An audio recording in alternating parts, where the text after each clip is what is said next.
Can you hear me?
Good morning. Yeah, good morning, Bobin. Bobin, can you switch on your camera? Yeah.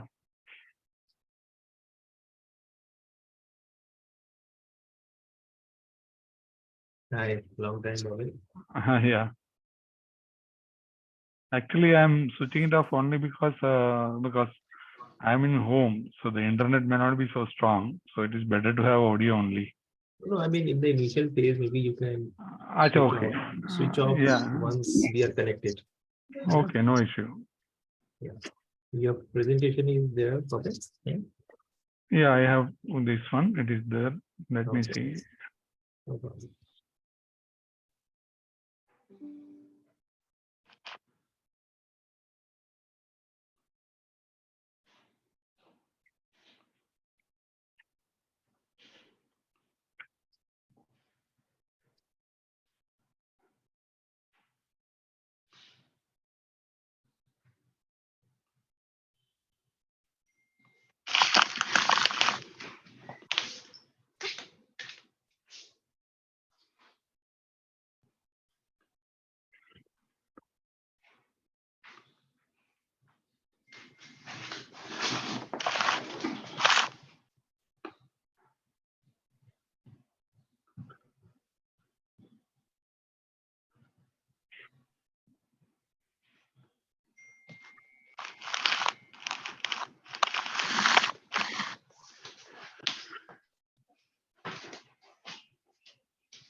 Shall we start the session, sir? Yeah. Okay. So I welcome you all in today's workshop insights of power sector and manufacturing sector under IBC. So the coverage of today's workshop would be overview, general economic status of the sectors, major issues in power and manufacturing sector, then what are the statistics of NPAs, then it's IBC relation, how the major power and manufacturing sector industries are in IBC and its current status, what are the major case laws, issues and challenges while handling the power and manufacturing sector under IBC, and what is the way forward. And for the first session, we have Mr. Navneet Kumar Gupta and Mr. Bobin Onto. Navneet Kumar Gupta, he is a chartered accountant and an insolvency professional having experience of more than 20 years across various industries like real estate, textiles, power, EPC, financial services, and media industries.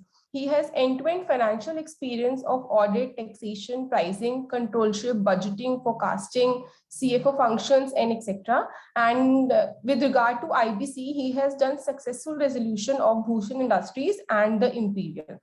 For the industry expert, we have Mr. Bobin Onto. He has done his MTech IIT, then MTech from IIT Delhi, and he is doing doctoral program on optimization process on thermal power plants, heat rate and availability improvement from Jamia Millia University, Delhi. He has more than 28 years of experience in power sector industry and has held many positions in the power companies. He has also worked internationally in Germany and USA. So I welcome you, sir. And over to you, you can have the session. And I hope the session would be interactive. And I would request all the participants to kindly on their camera so that it would be more of interactive session than a seminar kind of a thing. So thank you, sir. Over to you. Yeah, thank you, Nikita ji, and very good morning to everyone. Thanks for inviting me. It's always a pleasure. And thanks to Bobin for joining in a short notice. So we'll just hit the session right away. It has been quite a long time since we did the last resolution of Bhushan Energy. It's almost 5 years now. We'll try to recall as much as possible, and we'll try to keep this session very interactive. And I'm pleased to see learning senior people and the peer group in the session. So we have Mr. Bobin, who has helped us in this account in running the plant for almost 1 year, rather 1.5 years, and having a complete control of the site with the 6 boilers, many not in good conditions. So quite difficult situations. That's a beauty of the RP profession. You have to control, you have to manage the things, even if you don't know how to do that. So I'll be honest, while we started this work somewhere around February 2018, I really did not have too much clue about the power sector, but yes, common sense, bit of research, help from Bobin, and strong commitment to the profession helped us sail through. And we successfully handed over the plant to Tata Steel once the resolution was approved and payments were done to the creditors as per the resolution plan, etc. etc. So just to update you, today the company has been renamed as Angul Energy, and it is running very well. It is now completely integrated with Bhushan Steel, and it was a sort of a captive power plant which was supposed to provide power to Bhushan Steel. So we'll keep this session a little more interactive. I would request participation from all the members, and please feel free to interject as and when feel it's required, because it's not a presentation being downloaded or downloaded over you. And so we will keep it as insightful and thoughtful as possible. So overall, we would like to, I have done couple of power accounts, Bush and Virgin Mallet Power. So uh, we would like to, recall the initial days when we took control of the company. I hope all of us are IPs here. Nitika, can you confirm me? Yes, Nitika, Yes, sir. all of us are IPs here, insolvency Yes, sir. protection. All are IPs. So we took control of the power plant. Thankfully, there wasn't too much of resistance from the promoter side, and the management, the KMPs, the key management personnel were quite supportive. And however, there were a lot of technical issues. Power sector, itself, thermal power has undergone some change in last 2 to 3 years. In those days, especially 2018 kind of an era, there were a lot of you can say it was not a preferred power generation, thermal power, and there were a lot of issues around ash. There were a lot of environmental issues. There were a lot of it was not in demand, so to say. There were not too many buyers in the market. Though today you may find a lot of activity in the thermal power, coal generated power as well.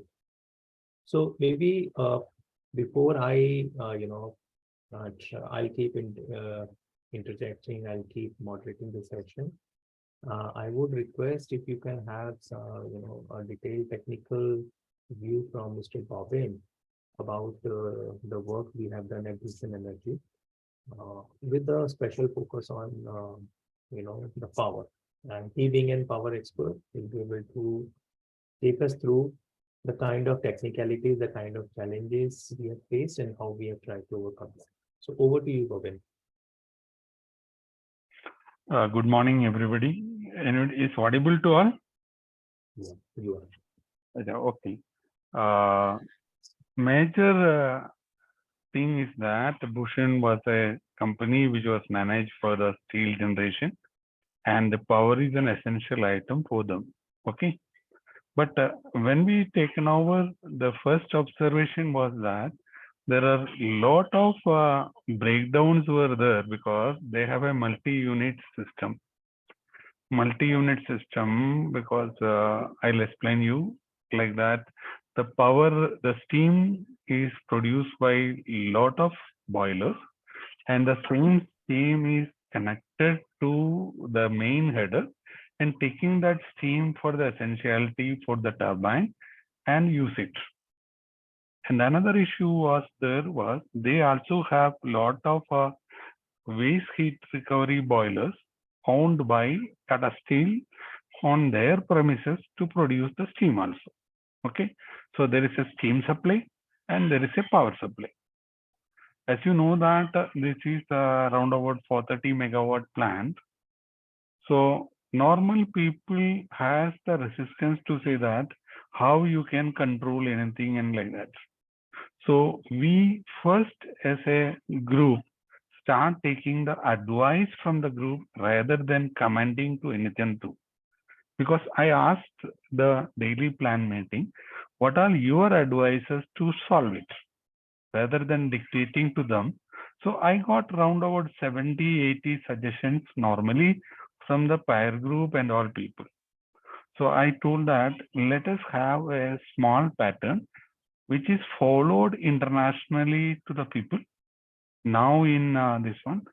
So they say that, okay, what is that?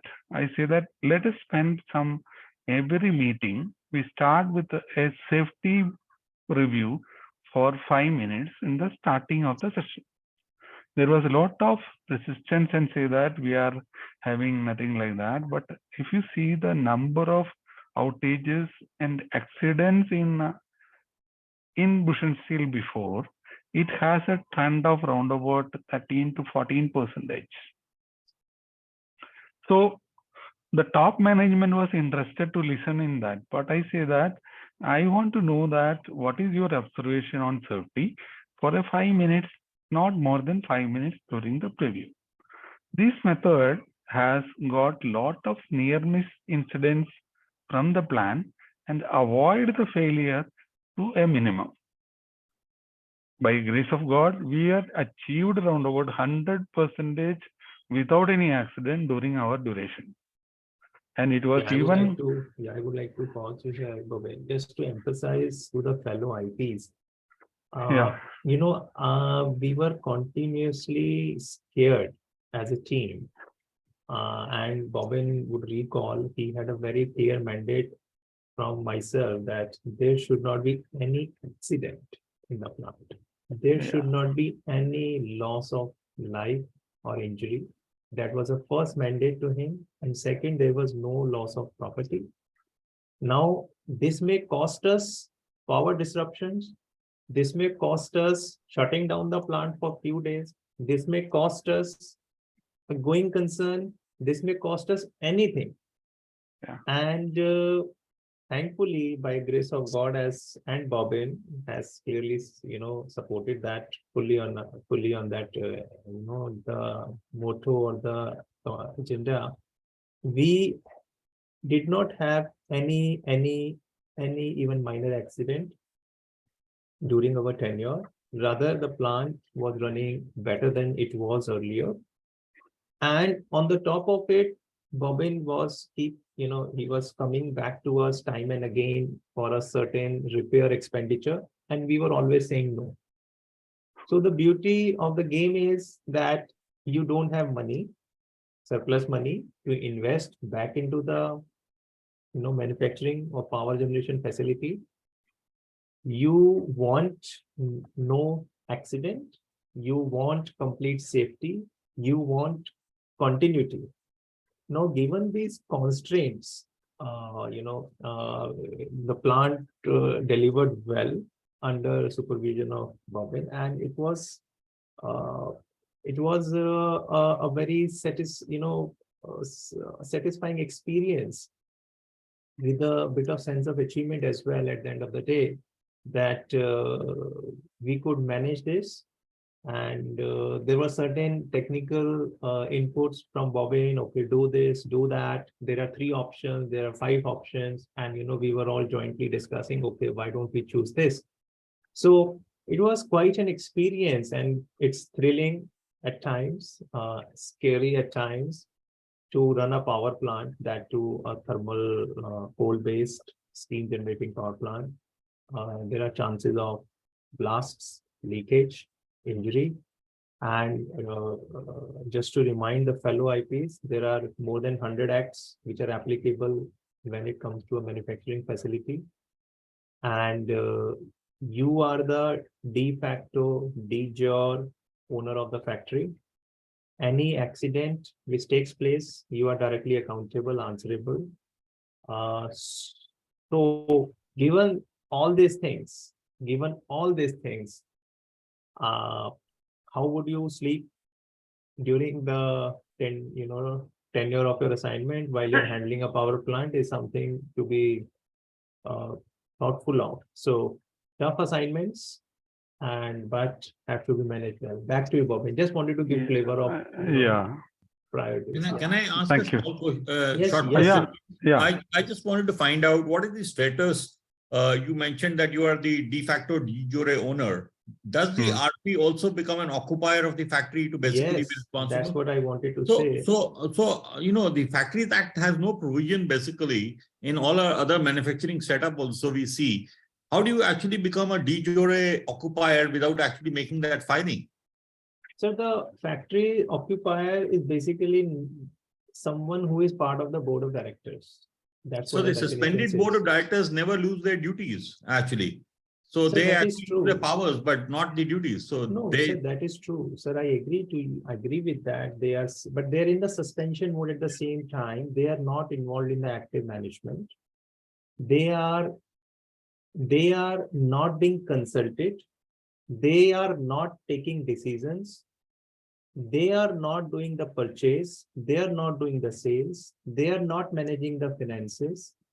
So maybe you can argue that in the court, no doubt. But if you look at the ground realities, if something goes wrong in a power plant, then Bobbin was reporting directly to me. He was updating me, and we were not, conveying that to directors. We may or may not, but we know even if we do, they will say it is being managed by you and your team. So it is very difficult to prove or to argue that someone who is in a sleeping mode and he has been given a sort of a suspension should be held accountable for discharge of the duties at the same time, especially when it comes to something relating to the security, safety. Yeah, go ahead, Govind.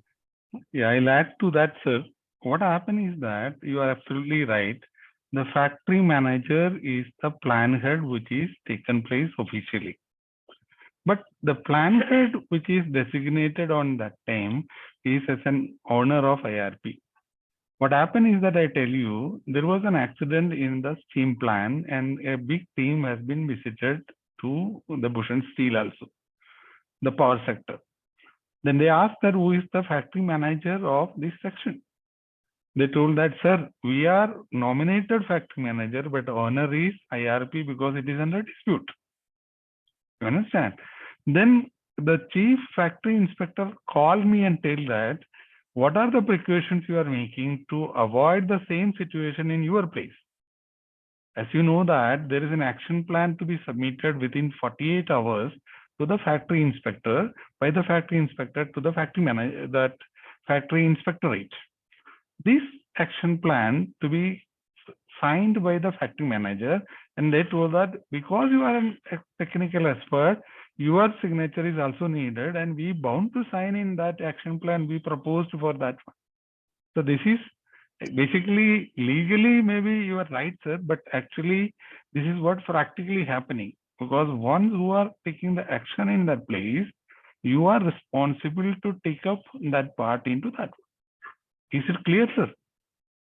Conversely, conversely, you take it this way, this guy who is the director, he is not even coming to the factory.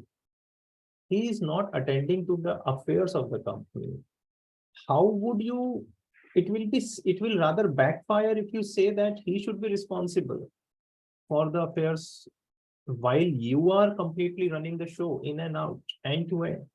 Be it operating decision, be it financing decision, be it technical decisions, investing decision, whatever is there is being decided by IRP or the RP, then how can we put the onus on director? They will simply have a clear answer that we are not involved and they're in suspension. So I don't think that argument is tenable, and we should not be in the impression that we can get away from the responsibilities by putting it on the shoulders of the directors. Is rather more important from a thinking process standpoint as an IRP RP, that we will run the factory and directors will be responsible for any accident. Sorry, sir, it doesn't work like that.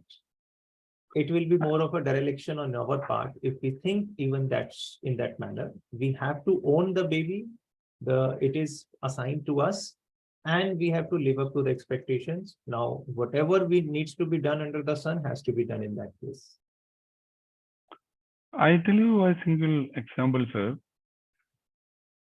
Factory went into IRP, they are not interested to make any profit or anything. The two directors are not even picking the phone. So taking the suggestion from him, I even called them directly and asked them, what is your suggestion to deal with this situation? Basically what happened is that, sir, because nobody want to listen to an external guy when he come to 2 days and say that whatever expert you are there, their mind won't allow you to accept you as an expert or anything. So you want to show in such a way that the total participation is needed. I told you that I always ask suggestion from them than to tell that you do it like that. Because I find that whenever I propose something to them, the resistance was very, very high. But during the discussion, if you add on that one, it will be better. Only one more advantage what I find is that power is an essential item for thermal plant as well as for their steel plant, the steam. So they have a lot of problems of providing steam and everything.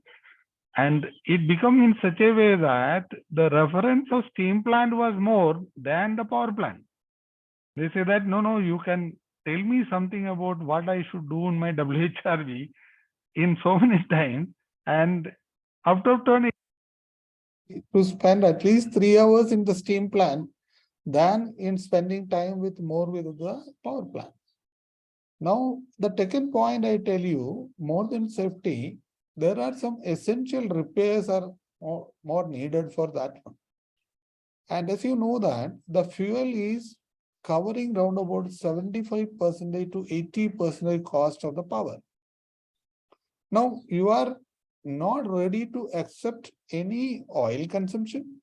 You are not ready to accept any more fuel consumption because you don't have money.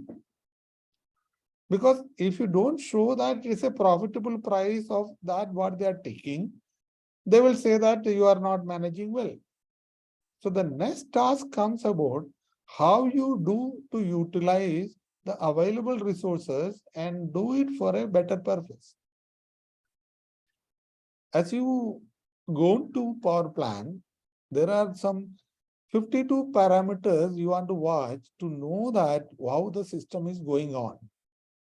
There was no money to purchase a new thing because once it was, you see that it was a cash-rich company on once upon a time. So they don't know repair, they know only replacement. To conceptually to change from repair maintenance to replacement maintenance to repair maintenance was the major task next. As you are aware, the team is saying that this is what I practice. If the pump is not working, I replace with a new pump. If this is not working, I replace with a new system. I go for an overhauling and this is the order value. If you see the spare order raised by the system is such a way that it is more than 70% higher than the national average. If you know that this is higher and you want to start discussing about factor and watching the item, and we say that let us go for a predictive mode than a replacement mode. As you know, all these people available are also done engineering and have knowledge and all those things, but the concept and conceptualization is only comes once you take the responsibility index on them. A maintenance man thinks that if I replace, I am safe. If I do repair, it may success or not success. So in that pattern, what we find is the next step, how we do the monitoring of our equipment, how we can do the changeover schedules. When we do go to the international pattern of Germany or anything, you will also find that they have a, you can say that a schedule followed by the standby equipment and make safe to make it when it is needed available. Most of the times what happens is that the standby may not run and the unit trips. When a unit trips in a power plant, you are not able to produce the power at least for 6 hours, and you want to have an oil consumption of minimum round about 2 tanks and 1.5 tanks is needed to light up the system. The cost of oil on that time was 35,000 per kiloliter. So even when you control the oil consumption, that is giving me my profit to my bottom line. So to avoid the trip, to do that way, to monitor this thing and make the stewards for the people who is responsible to what equipment will help us to reduce the shutdown. If you see the measurement of force outages, even Tata Steel has even appreciated that thing. It was reduced to more than 35% only by this method. So the O&M cost control is the prime concern, from the people as well as the available resources is one. We start utilizing their workshop, which was ideal for a long time because they never have the facility or utility to be used to have a reclamation. But I tell you, the team which is available, ready to accept the idea and give suggestions, was the main strength for us. They are ready to tell that, okay, if you guide them properly and have a discussion doing in a proper manner, that will start helping us to reduce this cost. Even in boards, it was a question, why you are not doing it earlier? Then I want to protect to telling some that, no, sir, that situation is different. Because once you start finding fault in those people, they will react and we will lose our concern because we cannot sit there continuously and make a problem for that one. So whatever we done with participation and suggestion from their team only, so that is our strength was taken. So net overall, You are not audible. I'm so sorry. Am I audible now? Am I audible? Yes, sir. Okay. So the idea, I mean, for the friends who are here, The sound is not clear now. is it, Nitika, can you confirm me? We can hear clearly. Okay. Yes, sir. We can hear you. Okay, so as a IP, to all my friends who are here, fellow IPs, we have to take the decisions. That's the first and foremost thing. You are in a decision-making chair who is deciding every moment, doing a business decision, technical decision, evaluating the pros and the cons of it, what could be done, what could not be done, setting your priorities given the mandate you have in the law. So quite a tough job at times. And the irony is, at the same time, in the law, there is only one or two lines like management vests with the IRP, preservation and protection of value. Now, these two lines itself is like a tip of the iceberg. There is a lot of stuff deep inside. There is a detailed effort, technical effort as well. Now, we are all chartered accountants, company secretaries, lawyers, and cost accountants. I'm sure this stuff is sounding a little different to you. So what motivates us is our obviously commitment to the profession. We want to learn this profession. At the same time, while I was doing Bhushan Energy, there were a couple of other accounts which were on textile front, which were on infrastructure front, quite different from this. So definitely there is a lot of thrill in the life of an IP, especially when it comes to managing the going concern. Your past work experience really helps. Yes, Bhavan, it is audible. Your past experience really helps, be it I am not able to listen. No, we are able to listen. Actually, it's fine. I think, Bobin, there may be some issue at your end, I guess. Please try log in again properly. So it's like a variety of experience you get. We were doing cold purchase, online call purchases.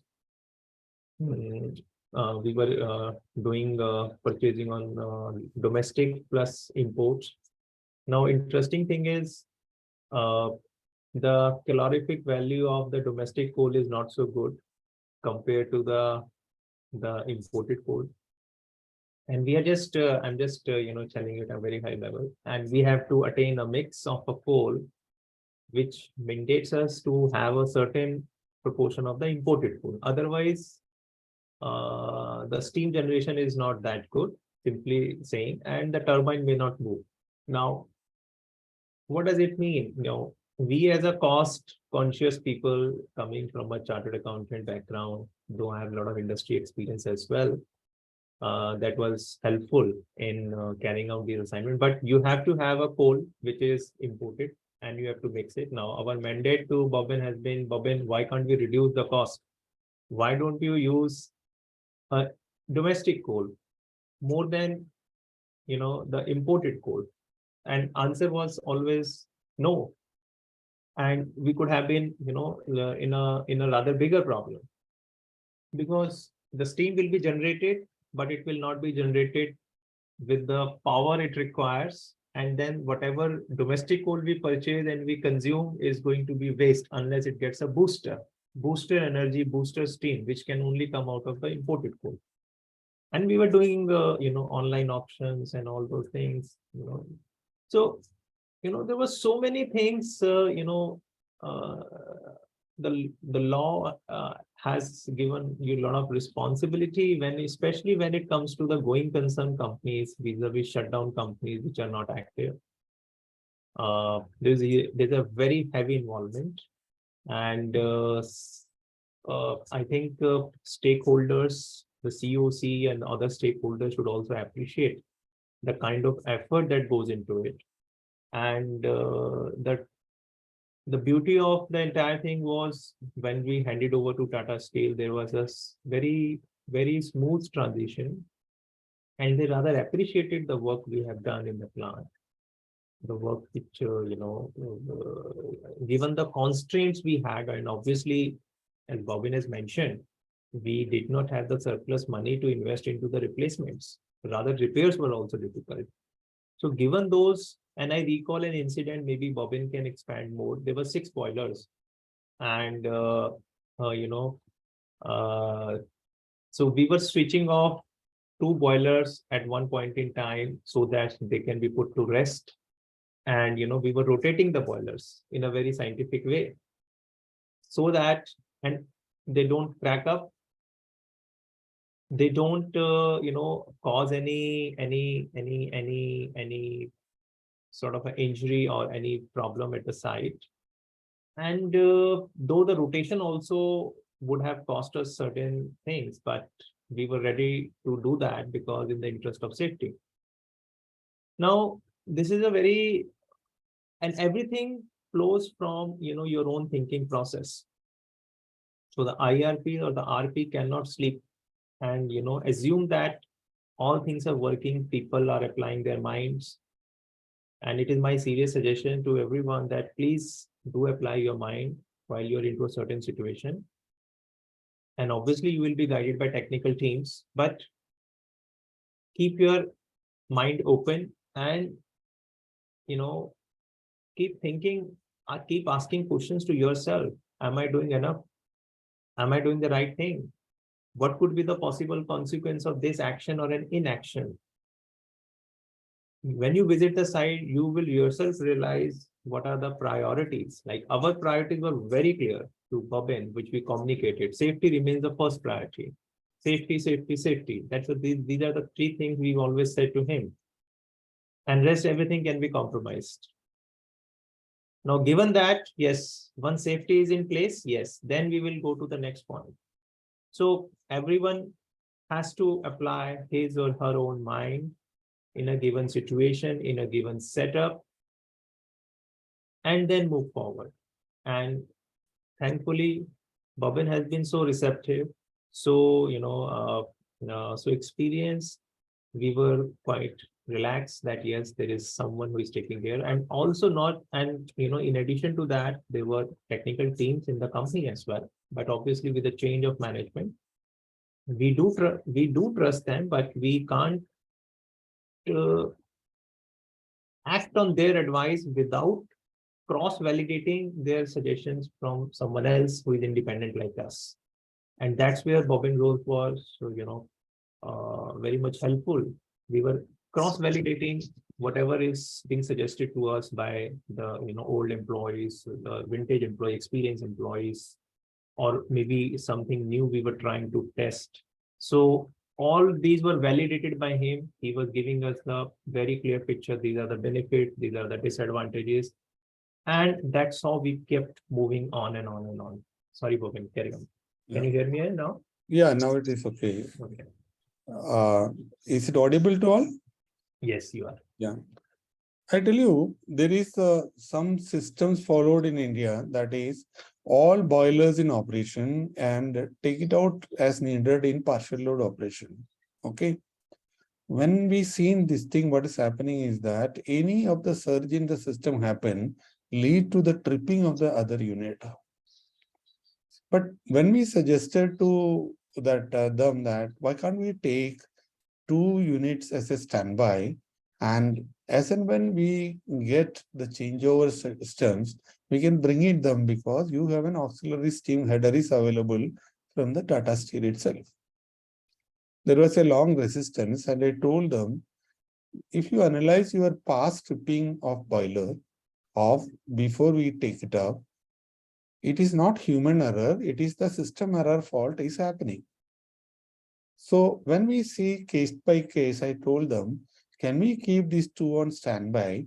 Because there is a rule in the factory, the boilers inspector, that is every year you want to test the boiler and to have a certification every year. So during the certification of 6 boilers, if you see the change of that one, that takes around about 15 days as an out of shutdown. So you have only one reserve on that time. But what we find out, what is interestingly is that when we do this schedule in which rated capacity load, I get less fuel to be consumed. And second thing is that I am more safer for this part. Okay. So the advantage of this part is start helping. So this suggestion has been given to the team, and team say that we are at more risk. We are not able to do it in a proper way. So we requested them that, okay, let us try for 2 months and see that any observation is happening or not happening. Okay. So because of that part, what has happened to the main system is that the failure of the system has started reducing. We start this practice on that one on which whatever we can do of corrective action become more better. Third thing is that, as you know that the fuel is taking 80% of the cost. So the fuel was purchased from the open market and they are not ready to do the blending, to say that OEM has not allowed us to do the blending. So if you do the blending, it will have problem of OEM. During the discussion and case studies, I told them, if you see round about 80% of the power plants in India, which is doing the blending and successful. So with lot of resistance and everything, what we got is, we got start blending and reducing the cost to a minimum to that part. But this was, the thing was again come to us that the procurement was again a big issue for the coal. As you know that Malaysian coal was purchasing on one idea and blending in different idea. So we are not getting any control on that part. So after seeing the high price of the market value, we requested them to involve in participation of the coal auction. Because when we start doing that coal auction, there was, I don't know what was the issue, the price reduction was 40%. Because as you know that they are using a high calorific value coal, which was more demanding in India and that has a high price tag. But if you take a coal, which is having a calorific value of 3,200 to 3,800, the price was very, very low. As because you are having a CFBC boiler there, it is easy for us to fire this coal and get the utility. They say that no. The earlier thing is that, as you know, the steel sector want to make the coal for making coke. They are not interested to have a low calorific value code, even when they have a washery unit there, because of some problem, they are not utilizing it. So when we change this fuel mixture to this pattern, there was a great saving in the fuel, and which is reflected in our bottom line. What I want to say to you is that suppose people and involvement and analysis and have a equal survey for that one also reduce the cost. One of the major factors what was observed by Tata Steel was that even there was no outages and bulk tube leakages. So in this scenario, how can we continue with the mobility system? All these things are simple principles which can openly think very easily with a group with an open discussion. We are not done any miracle or anything like that in technical way. Only thing is we start observing case to case and start dealing with them in a beautiful way. The heat rate calculation which Tata Steel was doing was based on the single method. And there was no corrective action was suggested by that group because the technical team more concerned about the reduction code, but how do the correction was not clear. So we start analyzing the losses method, and with spending a small amount of money in the system, we are able to cope up with the reduction in the maintenance as well as the people utilization. As you know, in a power plant, major losses we restrict to dry gas losses, and another thing is that is the oxygen control systems. The dry gas control was taken by the operator button, and giving more technically, we start watching the controllable losses in our control and give a team spirit for the group to group basis. So we came to suggestions as well as betterment in such a way that the dry gas losses of the unit become a flat and the heat rate become a little more controllable in our part. It looks very simple, but it is very difficult without having the total participation from the team of the people who are working and taking the data analysis. So it takes at least 2 hours for the analysis for each people who are involving. And this is now you have artificial intelligence and all those things which will automatically done. But during those sessions which is built on before that one, don't believe only on DCS parameter alone and give the system and correlated subsystems which help us to maintain fuel consumption to the minimum. Because as a simple law, an efficiency is the power output plus the losses.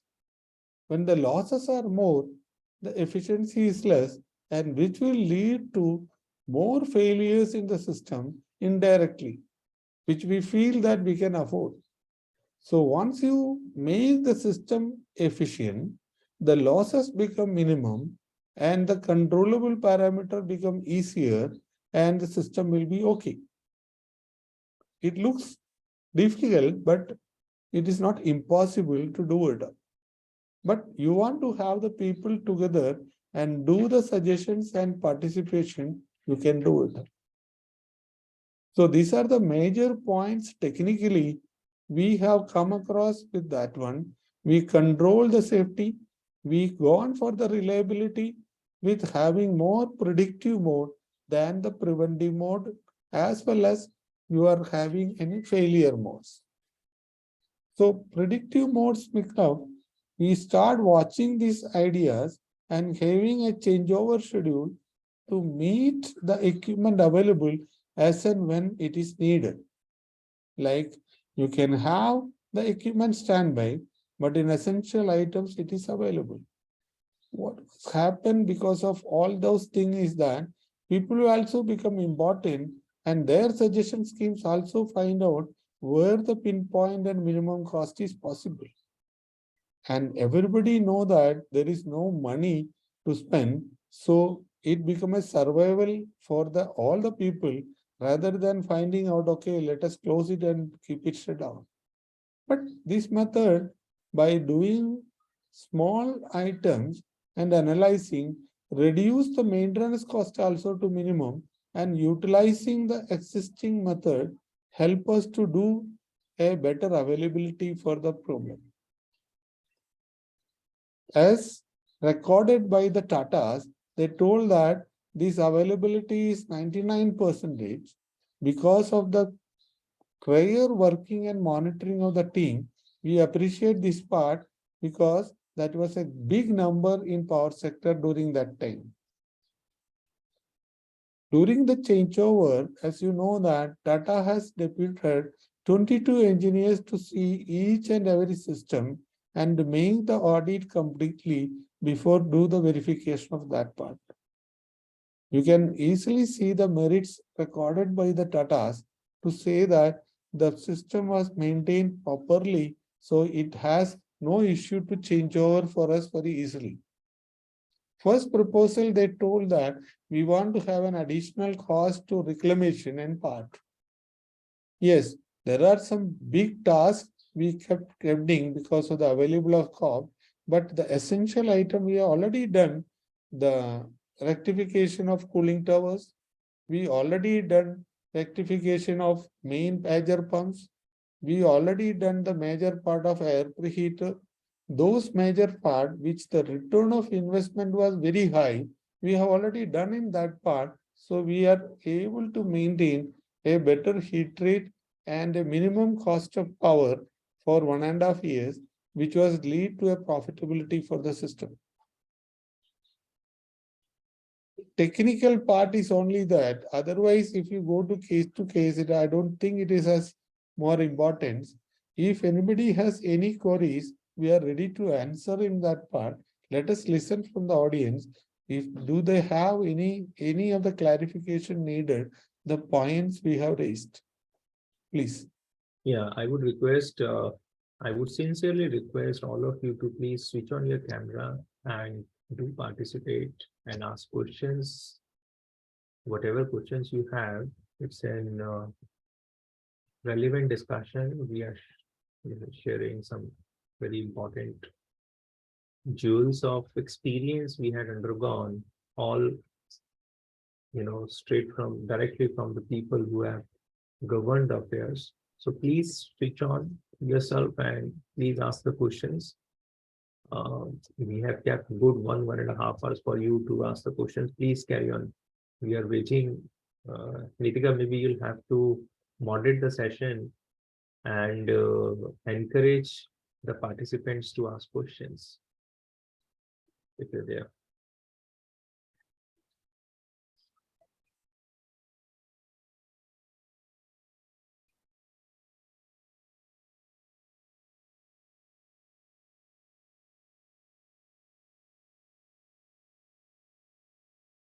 So it seems there isn't any. So, Bobin, if you can also, speak briefly about the issue of ashes, and the disposals that we were facing while we were running this plant. I think that's a good episode in itself. Okay. As you well aware that the ash disposal was a major issue for any of the power plant. And as you know that the ash was taken to the distance more than 36 kilometers, and it was have using from the same truck and same party want to do the disposal. The two things are happening in that one is that if I'm having very high ash disposals, my cost of disposal was higher. So what we find in that one, what all the major items we can do? We have an open discussion with the parties and ask them where we can do the disposals. One of the major item of successful what happened is that there was a highway department is needed to have an ash. But the earlier management was not disposing this ash. Second was supplying to any of the cement plant to give this ash as a profitability. But as you know, there are a lot of power plant in that section, and the ash demand in that section was a long distance. If you want to transport the ash per ton, it was charging around about 6.2 rupees or something like that. So if you go to 300 kilometers to dispose this ash, it was not possible. So we called a discussion with Aditya Cement and Ultra Cement and those groups together and have an agreement to them. We will give the ash for you for the better quality on which we don't charge you, because as per the Act on India, ash cannot be charged in auction for it to be supplied to free within 50 kilometers away and something like that.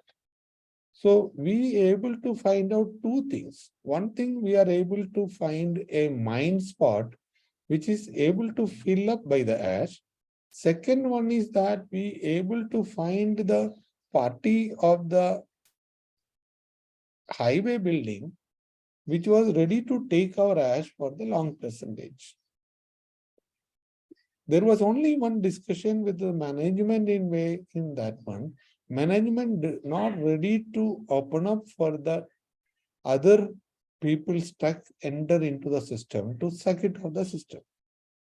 Because as they say that there will be a lot of security issue in that part. So we made an arrangement with the existing contractor to take the money of transportation from the highway, as well as giving the item to a smaller discharge places to do it that way. As you know that environmental clearance is needed for the surrounding method on which humidification is needed, and special sprinkling method can be employed in the system to avoid the ash accumulation during transportation. Okay, we have spent some money to install this system as a part of environmental clearance needed from the government. After doing that one, if you see the long run of that one, during our duration, the ash accumulation and stopping of the unit never happened, as well as this distribution to 2-3 parties make a competition in between, and the price on which, even when there was a clause of escalation for the diesel price, but the transportation price has been reduced to 12% during the first 3 months. But when we ask for the further thing from the highway authority, because if you want to have a fresh sand from the market and the sand we are using for the rebuilding of this one, it will be cheaper. So by comparison of that one, highway authority came with a proposal in that one, till the highway close to 100 kilometers from Bush and Steel, they are ready to the transportation and cost reduction has been happened. Our major advantage in this thing is that one, we got the environmental clearance from the authority to run the plant, as well as we also got the clearance from the surrounding authority that the villages on which ash has already complained has been stopped. If you see the greenery which is developed during the side of the Bush and Steel, which was always having a whitish mark because of ash disposal, this also has been reduced. We got lot of support from the government authorities during the open discussion. The collector and all these and PWD as well as National Highway Authority to help us to get that transportation to their place and utilizing this thing. As you know, Ankul has another power plant which is having the ash with a higher content, which is already have the ash burn with a bigger system. But unfortunately, this station, which is planned to start a cement plant, along with this one in their earlier plan, which was never taken place because of they are not able to acquire the land which is close to it. So they don't have any ash plan for that purpose. And another, there is a project they taken for a high density transfer of ash to a station which is 14 kilometers away from that. Due to some problem of the survey as well as sideway, this project also stopped even when they have all material and everything. We even thought of restarting that one, but the place on which they like to acquire the ash fund was already full with the other parties. So because of these criteria of openness, we are able to run the plan for 1.5 years. Now Tata has also started transporting the ash to their own available places acquired some 25 kilometers away from them by building an ash burn. The major investment after that one has happened to Bush and Steel to build that ash burn, because the highway project has already finished and they are not able to supply the ash for that one. And surrounding area, this ash burn has been built by Tatas now. Now it is discharging to that place by the truck only is happening. What I want to say is that one, even to go to the government authorities and meet the NHI and go to a seminar with the all cement plants and ensuring the quality of the ash what they wanted is only the way we can find a solution to this part. Because the machine was designed to have a high calorific value ash, which they say that 14%. If I use 14% ash in that production, the electricity will cost me more than 10 rupees. So this is almost unpractical to run that plant with such an ash. Even with whatever technology you do, is not possible, because they in the paper shown that they have a coal washery unit installed from Germany, which was control of Tata Steel. When they start using that coal washery by using that one, they find that it is not economical, it is abandoned. So we have no other option to have invest money on any transportation more. So because of that, we have taken this step to find out which is the best utilization way possible and how I get the environmental clearance to run the plant. By the help of a lot of authorities as well as the people surrounding also, even the village people recommendation and hearing of the economic, that environmental survey, we are able to clear it very easily and got it approval and able to run the plan. When we got the plan, the environmental clearance was pending in the court and they given only 3 months. So this was a team spirit of team working with all people. Even our other associate was helped us, because even it was a problem for Development also, who are looking after the Tata Steel project. So as a team we formed and start arguing, because I was in NTPC for a long time. So I able to know that where all the places it was useful, and we start calling the people as a presence of that one. It was made successful for us. We got cooperation from all the team members surrounding, all the other people. It is not a single show. Because of that, we are able to achieve it is one. It is a total teamwork, not by any individual contribution at all. You can float an idea, but get it executed, you require a team. Otherwise, it was impossible for us. Because there are a lot of political, there are a lot of cartels, there are a lot of involvement was there. Even the transportation business and all thing, you all people may be well aware. It is not able to express in my meeting my in words, but this thing to handle and talk with them is terrible. I even got a gun on my shoulder and saying that, how can you say this thing and how you go out of this office? But and please appreciate that we really can't service people during IRP, RP tenures, not even a single rupee. There cannot be a cash transactions. People in the local areas expect the things to be managed the way it has been managed earlier. So all these things put together put extra burden on us on the management part of the site in the plant and the manufacturing facility. That is an additional burden because you really don't have support. Bobbin was not having support from me so far as servicing part is concerned, the management part is concerned. it was so high, you can't even afford. their demand was so high, and even I cannot express to anybody that this much demand, how we meet. I told that. So that was big no from our side. So whatever has to be done has to be done. Even if it takes long, even if it makes the journey little more difficult, little more painful. And that is the reason, professionals feel little serious professionals who are,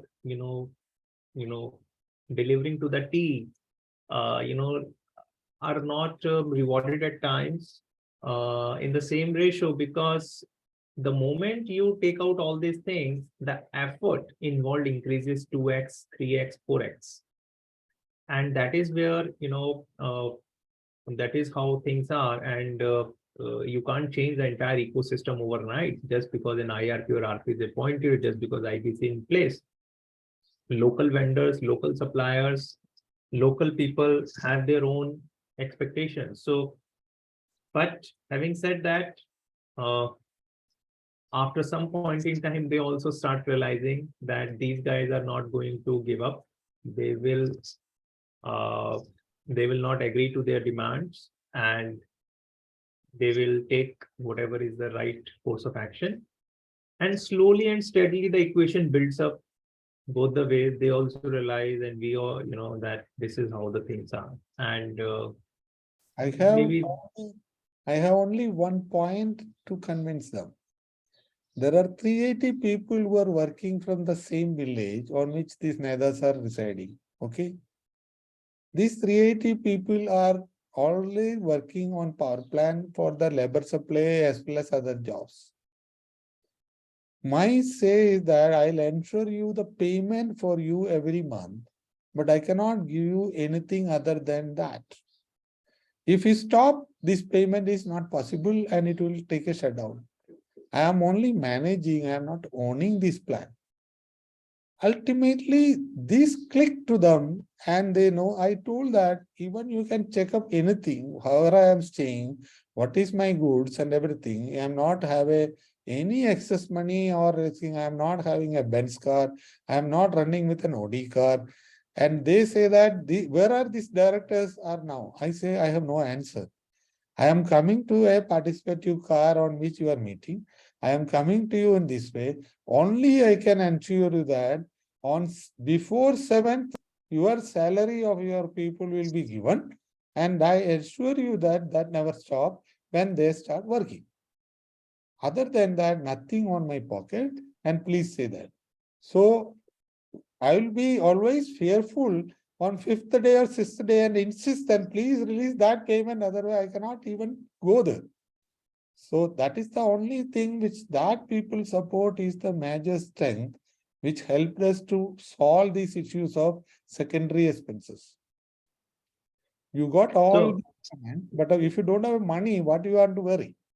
So essentially, Bombay is trying to say we created a discipline within the organization to make the timely payment to the vendors, nothing more and nothing less. They give us the goods or the services, we'll make the timely payment. I think they were quite satisfied with that over a period of time. And this became a routine, and that helped us build the trust with the vendors and the suppliers as well.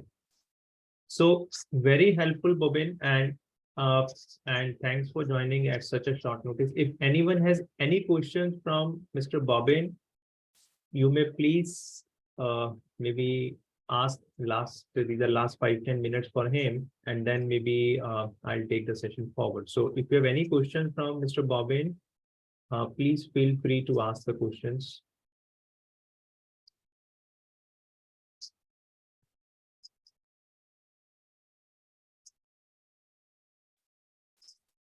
Okay, Bobin, it seems they're quite satisfied. Okay. Convinced. Anybody has any queries, they can contact me, no issue. Okay, my number is with Navneet, no problem. I'm available in Jaipur nowadays because my wife was transferred to Jaipur, so I shifted to Delhi to here. Okay. Thank you, Bobin, and thanks for joining at short notice and giving us a very detailed experience of what we have worked together. It was, I'm still grateful to you for the work you have done for me. and it will remain part of the good memories. Okay. And hope to Yeah. contact again, engage Navneet, again. do you want to continue me or can I leave? Bobin, you can be in a passive mode if you are available. Okay. If you're available, if you have some other priorities, you may proceed. Okay, I have. Sir, Okay. sir, Mr. Lalit Kakkad has raised hand, so I think he has a question. Okay. Yeah, Lalitji, please carry on.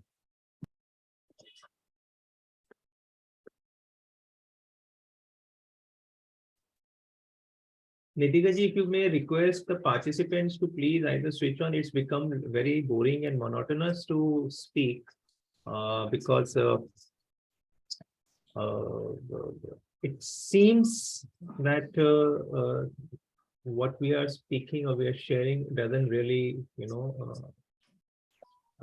cutting too much of, it's not cutting too much of ice at the other end. So if you may request Yes, the sir. participants to improve their participation and connect, otherwise we can wind up in another 5-10 minutes. We have nothing more to say. No, sir. Navneet, we are comprehending very well and you're doing a good job. Please carry Sir, on. no, sir, I'm sure you are, but vis-a-vis the rest of the participants, it's really not encouraging. I And would thanks. request all the participants to kindly switch on their cameras and make this discussion more like there should be more discussions and it should be more interactive. And Mr. Lalit Kakkad, you have raised your hand, so you may ask your question by switching on your video also. It's very demotivating for a presenter because we are sharing our own experiences and all of us have come together to enrich it and maybe add value to each other. Lalitji, you have any questions? You may continue, sir. Okay. So, Navneet, actually, in the flyer, actually, there were certain things mentioned about the macroeconomic picture, the power structure, as also the reasons for the NPAs, etc. If you could delve deep on it while you're making a presentation, it would be helpful. Okay. Sir, I don't have the presentation per se, but definitely, even in your verbal presentation, yes, that's fine with us. yes. So definitely we can delve into the power sector in the sense that as I've said, during this period of 2018, there were a lot of assets which have been pushed into the insolvency, be it Monet Power, Bhushan Energy, two of them being handled directly by me. However, there were 5-6 good number of assets which were pushed into insolvency. And one of the bigger reason for this was the deallocation of the coal mine, by the Supreme Court in 2014-15.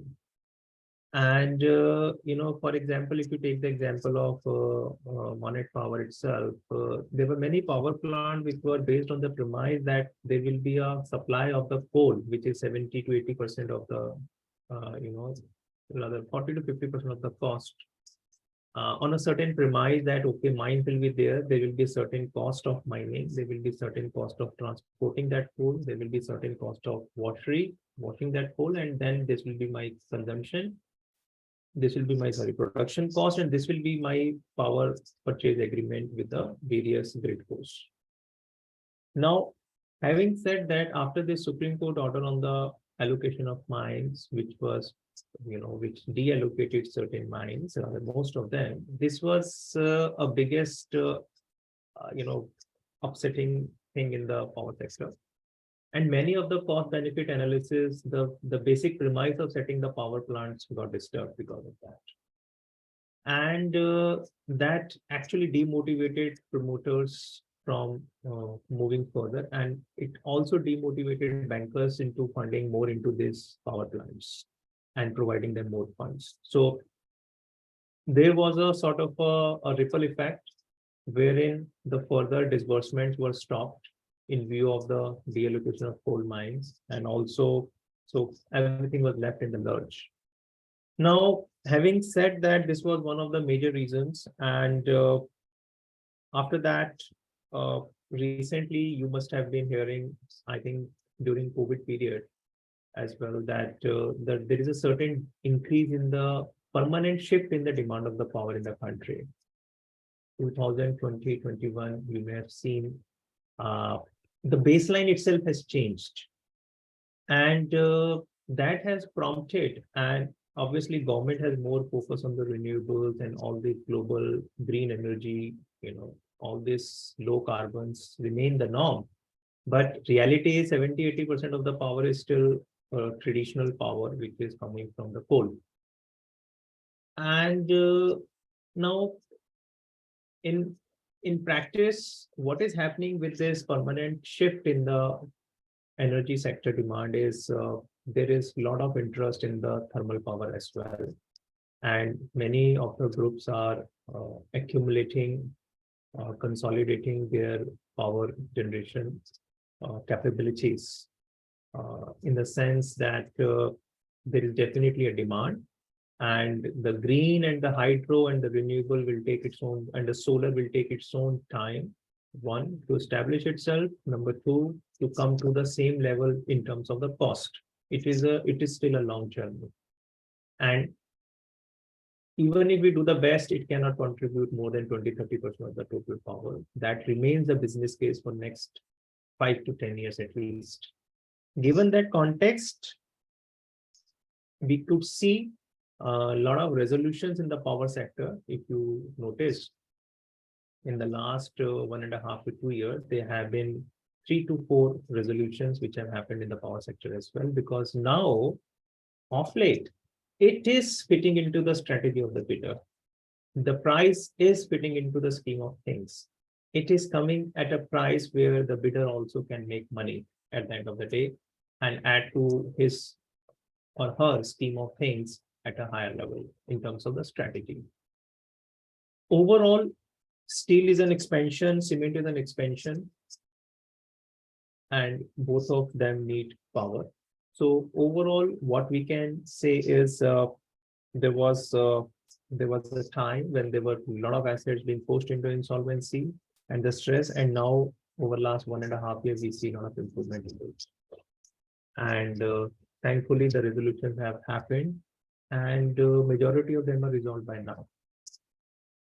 So that is a good thing. But those academic things in terms of green power, hydropower, solar power, they are not so prevalent on the ground because they take their own sweet time. They have their own limitations in terms of the power generation, as well as the cost per unit is very high, still very high compared to other modes. So, and these power plants are like the brownfield expansions are quite reasonable in terms of overall pricing. So, and the turnaround time is fast. So it is getting into the business case now. Navneet, can I ask you a question, please? Sure, Satish. Sir, I'm sure in your cases, there would have been a lot of claims from the government authorities. And if we now look at the recent judgment in Rainbow case, now if the same resolution in your case would have happened in today's scenario, how difficult or different would that have been? It is difficult, sir. It is difficult. See, there are 3 judgments which are upsetting. Vidarbha is one. Yes. Rainbow is another one. Resurgent is another one. These 3 judgments are very, upending kind of a thing, which are not in line with the widely perceived interpretation of the law. And you must have seen those being cured sort of in the proposed amendments at MCA website. Now, having said that, so definitely there is a chaos, and you will have to be a little more careful. And your chaos is much less compared to the chaos of the bidder. Please understand. He is completely confused. He or she is completely confused how to bid, how much to bid for a certain asset. Should I even bid for it?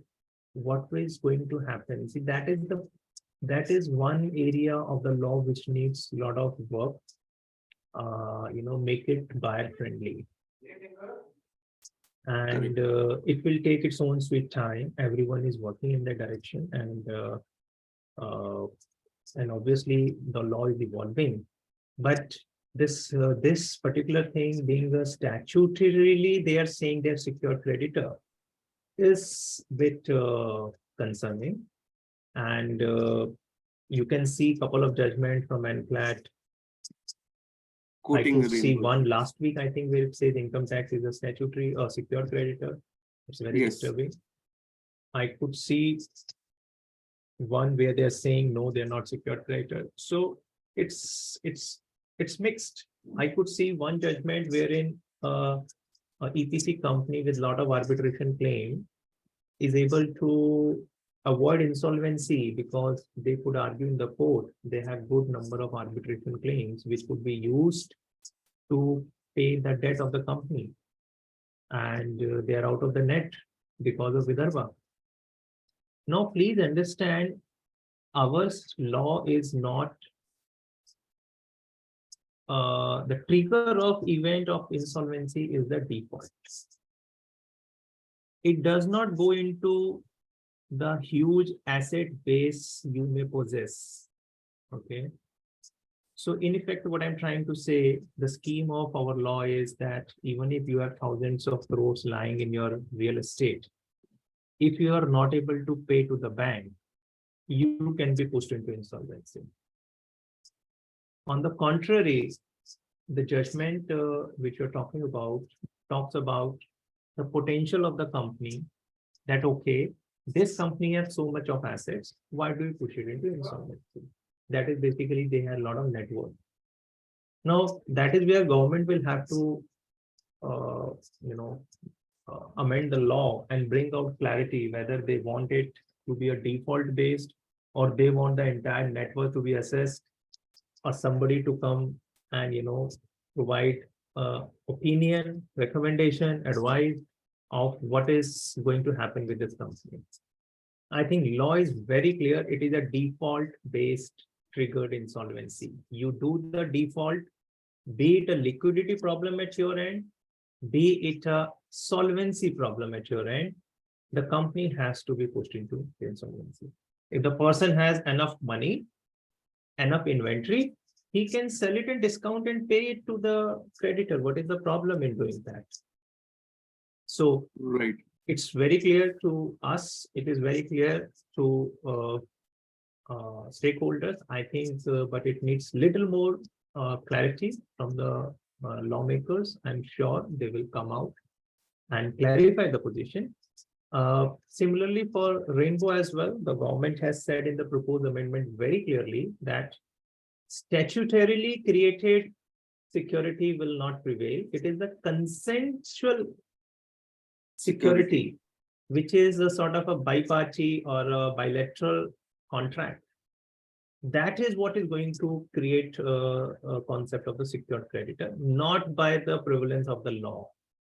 Right. So I think that's a big shift and a big clarity. So hopefully this sees the light of the day. But till that time, Neeraj, I completely agree. It is very concerning for the bidder, and obviously you will have to navigate through as an RP. You will have to navigate through this process. Yeah, because the pending resolution plans, the bidders are very apprehensive that what will happen to their liabilities post this judgment and prior to any clarifications or amendments in the law. Definitely, and it is a very concern. Very concern. You will see the demands coming in from income tax people. They will try to play out their roles to the maximum possible extent. And it's a good mix now. As of now, it's a good mix. It's going all over the place. I agree with that. Navneet, what is your view on basically the resolution plans now factoring this, both the Rainbow and Vidarbha, and actually, getting the adjudicating authority to approve this as a relief and concession? So when I say this, to just exemplify, if a resolution plan today contains that basis the amendment by the government, the contractual liability alone will actually lead to a secured creditor scenario coming up. And therefore, on all other structures, the resolution applicant seeks relief. would that not settle the matter in that eventuality? The reason is that while the concern with the resolution applicant is palpable and one can appreciate that, but is this not the way? And I'm taking just your views on it, because to basically sort of ensure some level of confidence is also satisfaction that he can probably swing away from it. Okay, so help me first understand it a lot more clearly. So you're saying the applicant will do the diligence and submit the resolution plan, assuming that rainbow prevails, or rainbow does not No, prevail? so he's not. He's saying that the structure is that there is a rainbow. Now there's a proposed amendment on the rainbow. Clearly, it automatically says that if there is a statutory structure, there can still be secured creditors. But if there isn't if the contractual structure, it can be a secured creditor. But if it is a statutory one, well, it doesn't actually devolve to a secured creditor. Now, if they are saying this, why wouldn't he actually put that in the resolution plan, quote the amendment, and categorically state that since there is no contractual platform, at the end of the day, the Hydra head of so-called statutory aspect should not come in, and therefore a relief be granted on that, or a pronouncement be made by the adjudicating authority to that respect. Okay, sir, I understand what you're saying, but sir, bidders, this is only going to happen when bidder is very, very excited about the asset.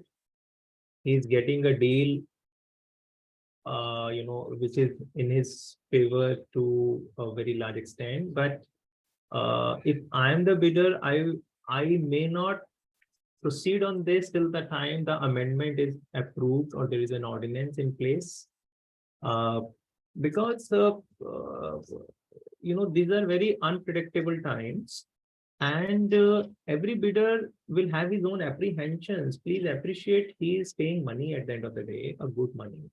He would like to invest into something he's sure of, and get good returns out of it. If the entire premise, and more the reason, if the say statutory claims are there to a large extent compared to other claims. If it is a minor outstanding and the corporate debtor is a lot more clean in terms of the statutory liabilities and he is updated, then the concern is much less. Conversely, if it is loaded with so much of statutory dues, and the business case is established when these dues are sort of treated as operational creditor only and nothing more, sort of zero payments, I as a bidder will have a lot of reservations, frankly, in that case. And I'll wait for the amendment to happen. I will keep watching, sitting at the fence, and wait for situation to evolve, sir, in that case. That quoting the amendments, proposed amendments in the resolution plan will not hold water for too long. That may not help anybody with the aspect. Then the bidders would normally, I think, put a value which is far low at the end of the day. Because if they factor that, it's fine. So in that eventuality, I think there'll be greater haircuts for the creditors per se. Definitely, sir. So bidder will pay only the value which he is supposed to, he is assessing of the asset. He has done the diligence. So whatever he thinks is the right price. At the end of the day, it is a distribution between the government and the banks. That is the essential question. So he would say, okay, I am paying 100 rupees. In case I'm supposed to pay to the government, I'll pay them. I'll pay the balance to the bank. In case I'm not supposed to pay to the government dues, I will pay X plus Y to the banks. Would that not make it a conditional plan? I don't think so, sir. That will make it a conditional plan, because its plan is not conditional in the sense that distribution is conditional here. No, but the COCs are apprehensive, actually, basically taking two scenarios always in the plan. That is the challenge. I understand that, sir. But in that case, then they will have to wait. Right. I mean, then they will have to wait. Agreed. So you're right. This will be contested by COC in a big way. They will say, you give me a concrete number, how much I will get. Right. So suppose the situation is this, then the bidder will say, okay, you assume that I'll pay to the government. Take that as a final plan. In that case, the haircuts will be far higher. Yes. You take it or you leave it.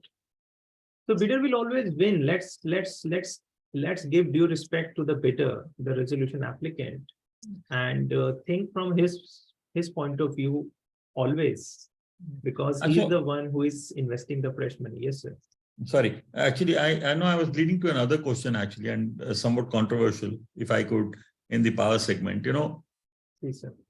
No, invariably, in the power sector, what one has observed is that there's always been an overcapitalization. The overcapitalization in the past is one of the principal reasons, besides coal allocation, that's there for the stress at the end of the day.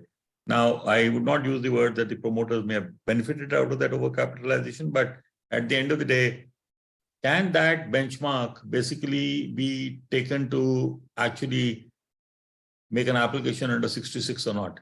For example, let's say per megawatt at any date was 100 rupees.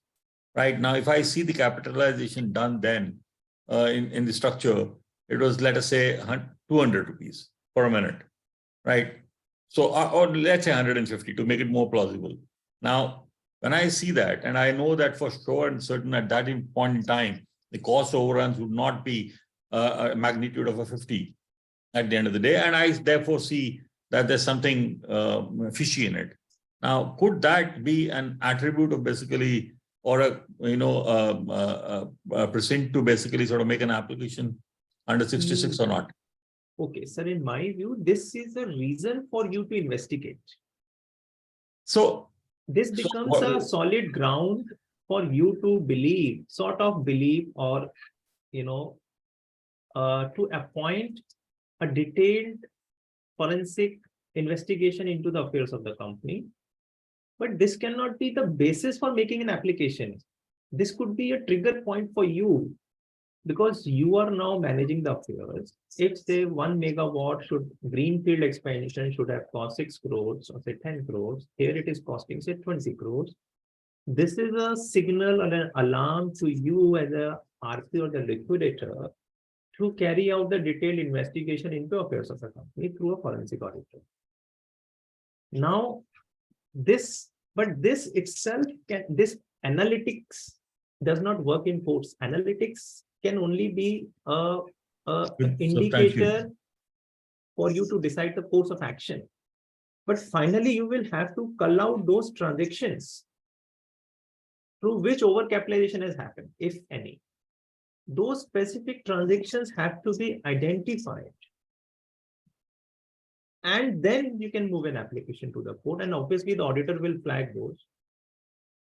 But the point is the whatever, and out of that, maybe you are not able to substantiate all the transactions. You are able to substantiate 10 or 20% of those. Fair enough. That does not stop you from moving an application, even if it's one transaction. But it has to go to the level of transaction. It has to go to the level of final evidence, which will and rest everything becomes an enabler or an indicator for you to move forward. But finally, it has to have. So there is a clause in the regulation that you have to record something that you should make an opinion whether a forensic is required or not. A transaction, whether look back period has to be sort of investigated or not. So this kind of data overcapitalization could be an indicator for you to decide. You can tell your COC that this much is the overcapitalization, and hence I am going to appoint XYZ forensic auditor for this period. Kindly approve their fee. And then let the auditor decide. And you please give him all your indicators to him and let him comb through the records, filter them out for you, and cull out those transactions. So that is how it works, sir. Thank you. Yeah.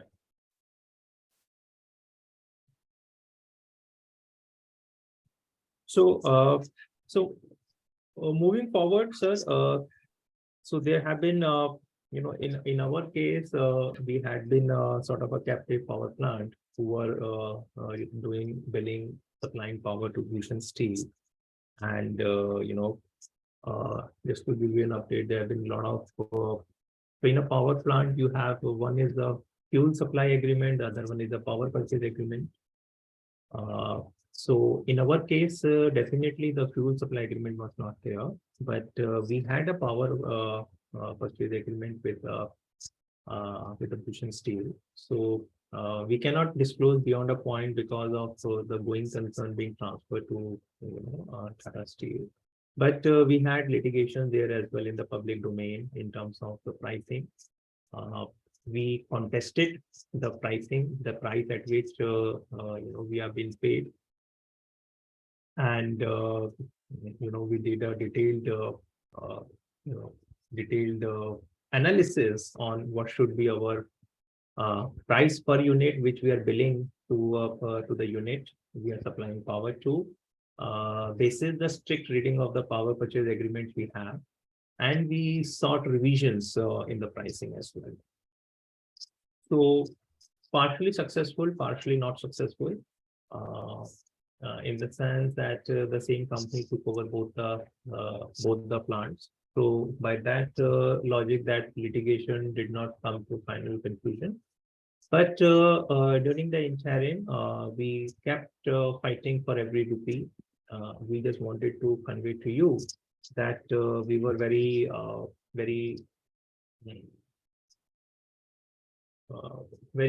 concerned about every rupee which is coming in, every rupee going out, why our revenue should not be increased. We went through the entire power purchase agreements. Within those legal boundaries, we try to maximize our pie size. And just to surprise you as well, by the time we left the company, we had 350 crores worth of fixed deposits under my signature. And when we entered the company, there were hardly 7-8 lakh rupees in the bank account. That was the kind of work we have done. All leakages, all cost lines were turned very efficient. And obviously there is an austerity drive as soon as the RP takes over. There is always a very limited expenditure. We shifted our office to this, what do you call this, the co-space sharing workspaces. We shifted from Bikaji Kama Place to Nehru Place, and we took a 2-room office space there for a limited period of time. We save money on staff, we save money on office expenses, we save a lot of money on the coal procurement. We save a lot of money on so many other expenses, travel expenses and all. Just to quote a few, I don't recall so many of them. But what I recall is we had a fixed deposit of 350 crores by the time we left. And that was a huge compliment we received from the banks. And it's hardly over a period of one year and 4 or 5 months. It was a big deal. I don't imagine if promoter would have been running this company, the company would have retained 350 crores worth of rupees out of 400 megawatt, 500 megawatt power plant over the period of 1 year and 4 months, despite having so many limitations. So that was a huge success story for us. That was a proof of the good work we have done. Cash accumulations and we were ruthless about costs, everything, portioning every single rupee we are spending. We had very strict budgets to operate with, and that too, we had a lot of 2 plus 350 crores plus 1 or 2 months of receivables also, which were sitting, healthy receivables which were supposed to come. So effectively it was more than that. And at some point in time, our fees, our entire CRP cost, all these were funded by the interest we were getting on the fixed deposit itself. So we were zero cost to the creditors at the end of the day. That was a big satisfaction. Frankly, we have not seen too much of appreciation from the banker side on the work we done on the going concern. At times they appreciate, but at times they may not appreciate to the extent we penetrate.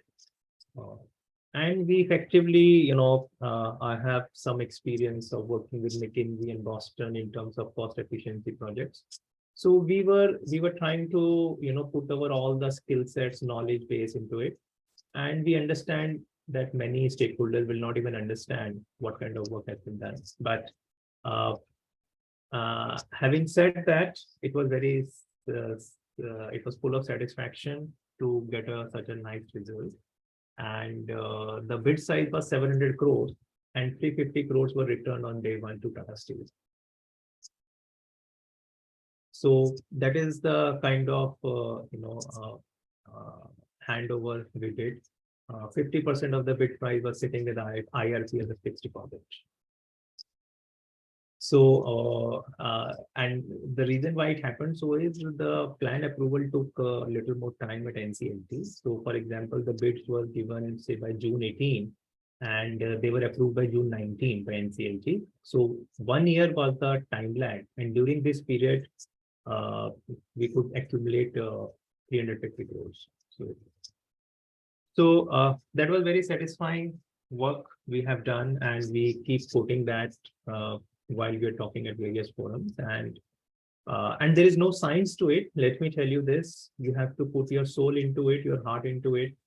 And being initial assignments, also we were also very excited, and we're putting our best effort, all our teams. GT team was there helping me in terms of professional advisors, and all of us were really into it, and thinking aloud, creating solutions, and we were really not dependent on any government machinery. We were always looking at solutions at our end. What can we do if we keep waiting for our local people in Angul, or whatever where the factory was, or we would have done nothing. So we were always on our toes, thinking what can be done privately in terms of action. What can be done quickly? What can deliver results? How can we plug in the leakages? So there was a strong system of purchase, procurement. There was separate series of vouchers which we maintained for our process, and obviously there were controls on the bank accounts, etc., etc. So that was very satisfying experience, and it was all possible because of one, we were having our heart and soul into it. We were applying our full mind. We were applying our full experience, and by grace of fortune, we were all having good people around, be it GT team, be it Bobbin, or be it my core teams, councils. So good people came together, and initial accounts 2018 was the initial period, and I'm part of the initial batch of RPs. Rather, I'm the first chartered accountant to be registered as an IP. So we were not sure. There were no precedents. There were not too many unclear judgments and NCLT judgments. So everything has to be done by you. You have to think through. You have to think, how will other person react to it? How will adjudicating authority? How will regulators read this decision of yours? How will they read it? How will they analyze it? And we were wading through these turbulent times on our own, in our own small boat of IP team. And it was a small boat that helped us being very agile and swift in decision making at the same time. Smaller group to convince powerful but smaller group. So in a way that helps us. So I don't have more to add, but I would like to hear any questions you have. I will be more than happy to answer and share the insights I have.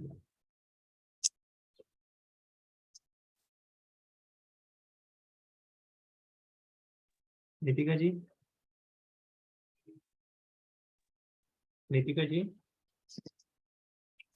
Yeah, Mr. Navneet, in Yes, that Yes, sir.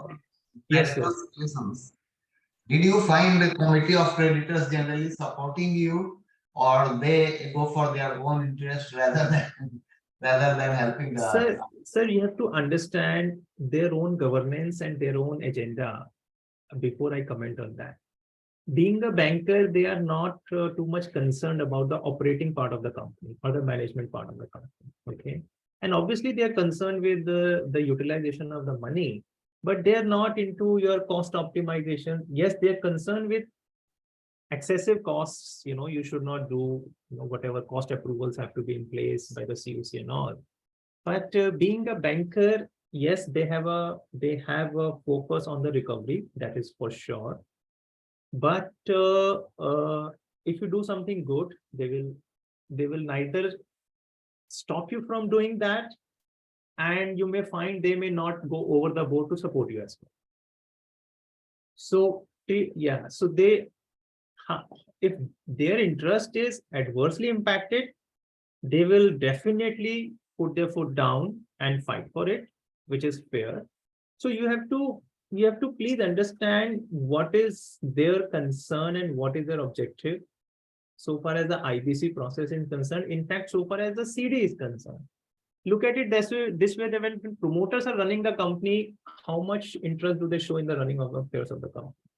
They may not, except the big ticket concerning with the big ticket flow of the money, credit monitoring district order. So whatever you do, whatever technical work you do, that largely stops at you. Okay. That is my experience and that is my understanding. But yes, somebody may do it to the hill, somebody may not even do it. And frankly, both of them may be called successful resolutions. Yeah, that's right. Yeah. So this particular thing will vary a lot from IRP to IRP, from one RP to another, a lot. I personally invest a lot of time in managing affairs of the company and doing justice to the job. And though many stakeholders may not even know and appreciate, but yes, we do get into it in a deeper way and take full control and drive the company, the cash flows in a certain direction. Definitely.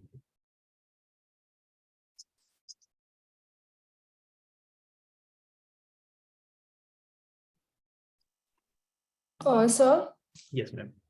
Sir, as a regulator, we want to ask, like, since on power sector companies, there were a lot of compliances. So there were any compliance, any specific compliance of any law, which actually like troubled you and which was difficult to comply? Yes. So ma'am, let me briefly, so good you have asked this question. There are like more than 100 acts applicable to any factory which you set up. But having said that, within those, the critical ones are, as Mr. Adarsh has also mentioned, the factory occupier was one, wherein you have to sign as a factory occupier to the local regulator or the factory commissioner or the inspector, wherein you take the complete onus of factory on you. That is a big compliance. We were thinking 10 times. We consulted all famous lawyers in India and finally formed an opinion around same how to deal with that. But that was a big responsibility for any IRP to run a factory, be it power or something else. Here, another regulatory challenge was the consent to operate. There is a CTO certification which you have to take, for running the plant, wherein the inspector comes in and he does the entire inspection of the plant, and whatever recommendations they give, we have to make sure we cover up, we do that to their satisfaction. Fire safety audit, another thing we faced in a big way. We spent, in fact, considerable money to ensure that we clear that audit. Finally, we were able to, and with no comments or the observations. In fact, we did our own fire safety audit at a private level first with some experts, and then we opened it up for the government inspector to do the inspection for us. The fourth one, which we faced a lot of resistance, was the ash disposal. As it was a thermal power based plant, there were a lot of ash being generated, and there was a issue in transportation. And whenever we were transporting the ash on the trucks, it was creating a lot of pollution for the villagers, local villagers, which was very concerning. So there were two solutions to it. One was to invest 100 crores of rupees and create a slurry. So there was a slag, and there was a proposal to convert it into a slurry and then transport, lay a pipeline and invest 100 crores, which was definitely not possible for us. And another thing which we did as a makeshift arrangement was to create we created those covered trucks with a special design so as to make sure that ash does not spill over to the environment while being transported on trucks. So this is another area where we worked a lot. We satisfied the authorities that these are the kind of arrangements we are doing. Please allow us few more months because in any case, we are going to hand over the company to the prospective buyer, successful resolution applicant. But in the interim, you please allow us to do that ways. And, finally they were convinced and we were covering the trucks in a particular way. And so that the ash does not spill over and we were able to comply with the law. And not only comply with the law, we were also a bit hesitant to allow this to happen because it is not good because once you emit the ash into the environment, there were health issues across the villagers, which was not a very desirable thing to do. So not only the law, it was ethical on our part to make sure that we don't aggravate the situation, and we did that, and it finally worked. And obviously the labor issues, as we have said, madam, the labor issues, the injury, site injury remain the top priority. We did one more safety audit in the sense that is there any part of the factory or an equipment which may cause any injury to anyone? And there also we created proper displays. We purchased those dresses, helmets. We created those markings wherever there was a danger zone. So that entire repainting was done so that the person who is working on it, it's loud and clear to him, being a not so educated laborer, that okay, this is a danger area, I should be a little more careful. And the tools which they were using, which may cause injury, they were also given training. They were trained and explained how to use them and how, if it's not used properly, can cause injury to them. So these were the areas where we had a very huge focus, and we were investing a lot of time and effort on that, to summarize. And so, like the employees, like have you retained all the employees or did you change any structure during CRP? No, we did not change. So again, why should we change an employee? Employee has nothing to do. It's just the top layer which has changed, right? We are not here to disturb the running setup. So what we did was we retained the entire lot unless somebody was creating problems. And we didn't find any issues with that. They were equally responsible and sincere as we had expected. Yes, there were certain issues in terms of some senior people who have more loyalty towards the previous management.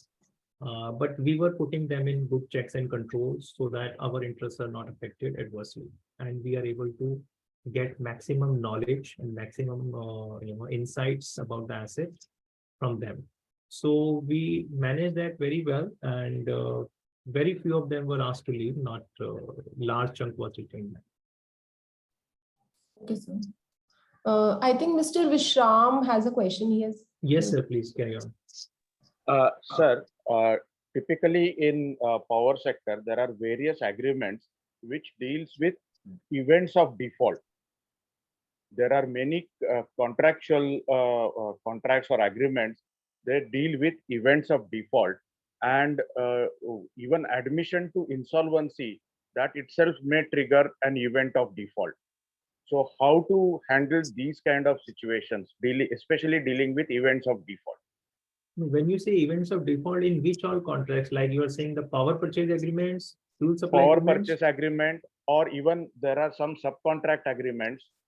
The parties to the contract, there could be certain events of default, and admission to insolvency proceedings is many a times specified as an event of default.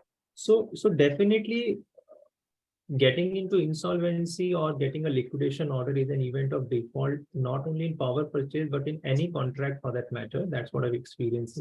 Even if you go to EPC contract, infra contracts, where the bank guarantees can be invoked the moment there is a company into liquidation or so.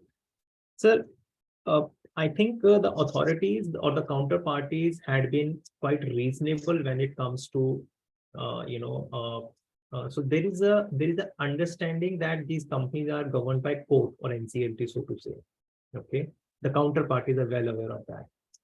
They are well aware of the moratoriums which are in place. Okay, and they are aware of the consequences of, like IRPs, RPs are fully equipped with the legal teams as well. Now, given this background, if somebody's interest is not affected largely just because the company has been admitted into insolvency, we have not seen too much of reaction. Okay, provided we meet them, we explain them how we are going to conduct the business as usual. Okay, if say, let's take an example, we are building a road, there's a road construction contract, and there are bank guarantees given from our side in terms of performance, and there is a liquidation order in place for that particular company. Now, there are two choices with the NHAI, for example. They may terminate and they may appoint somebody else, or given the progress we are doing on the site, given the short pendency in the contract, in the sense in 90% is complete, 80% is complete, just a matter of couple of months, we found authorities to be very reasonable. Okay, and they were able to, we were able to talk to them, convince them that we are prioritizing this and we are committed to finish the project. I'm just giving an example. And we have been able to sail through all those situations very peacefully. And this is where the, RPs have to go an extra mile. They have to speak to the authorities, explain them what are the new provisions, how will the company will be governed from now onwards, and what, because they as an authority, the counterparty who is the contractor there is only concerned with the work which I'm supposed to do. And if I can show him I have sufficient money available, I have sufficient manpower, I have retained my engineers, why would somebody like to terminate the contract if things are happening well? And that, if he does in that situation, then we take it, legally as well. We have our own legal teams. We will challenge that termination in that case in a big way, because he is not affected at the end of the day. So he may have a choice, but no one would like to disturb the contractual arrangements like this. And because if he does, we may end up loading him with a lot of arbitration claims for that matter.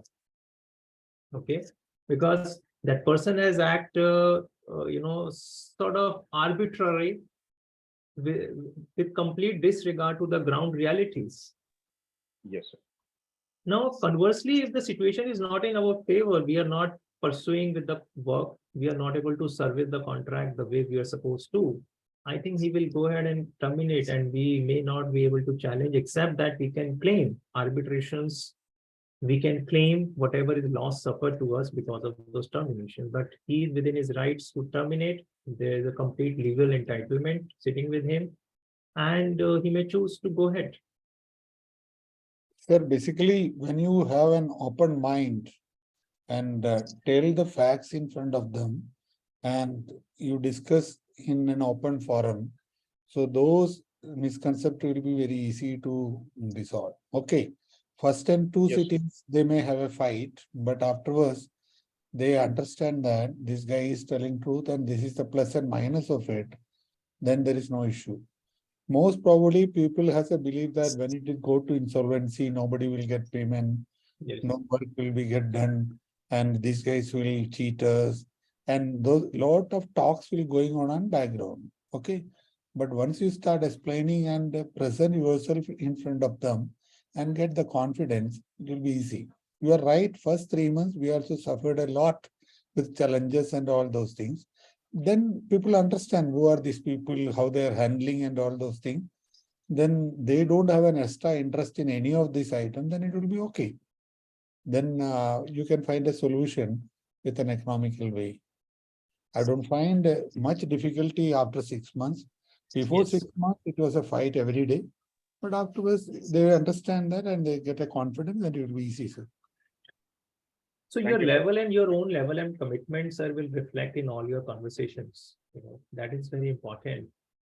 If you are committed to a particular assignment or an asset or a corporate debtor, it will reflect in all your conversations with the vendors, with the customers, with authorities, and I think that has a bigger role to play here.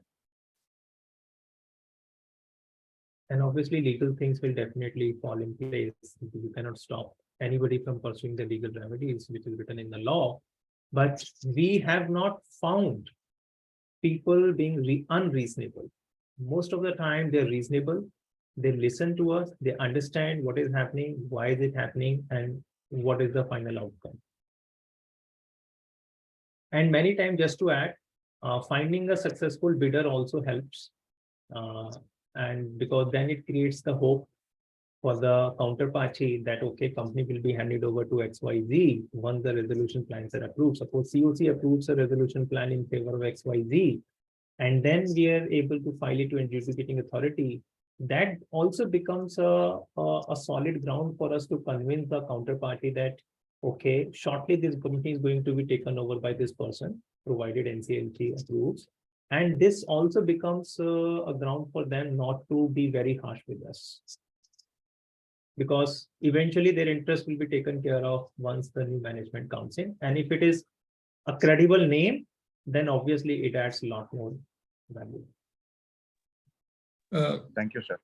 Yeah, so can I, as an add-on to this, actually, in this conversation, have we seen any contracts which say that admission to insolvency is a trigger for termination? I think insolvency per se is.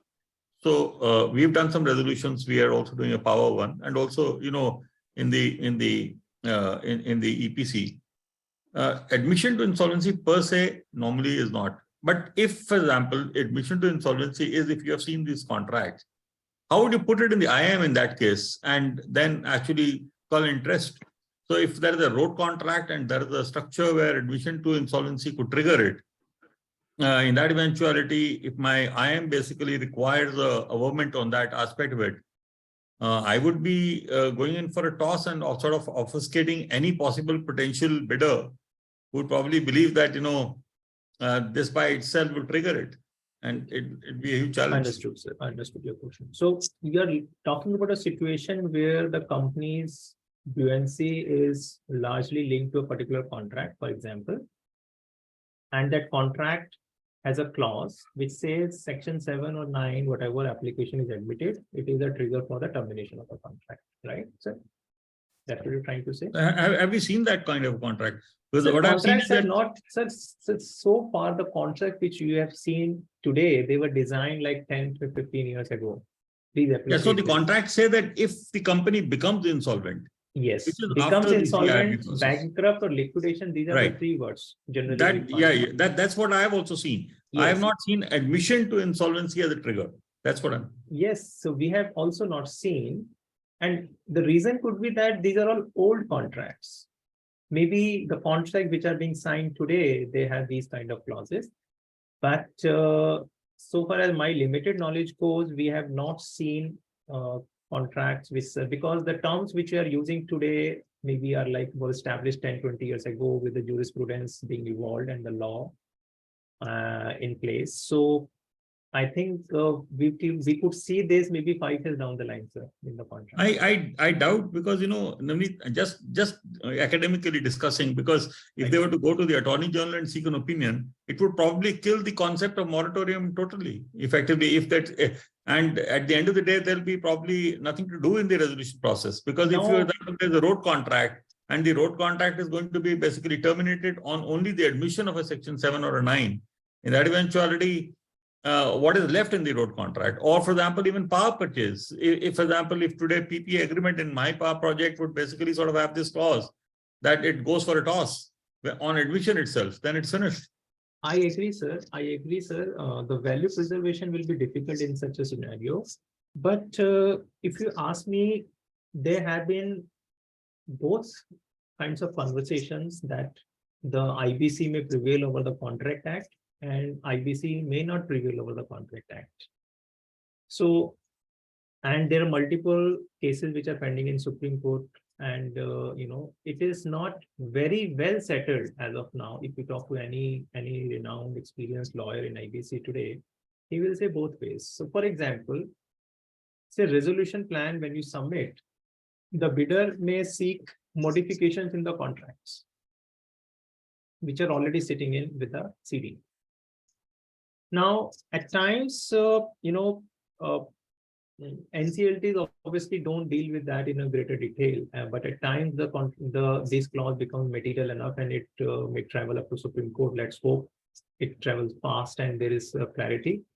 But so far as government is concerned, government has clarified its position that they will not kill those licenses, permissions, etc., etc. Just because of the fact there is an insolvency.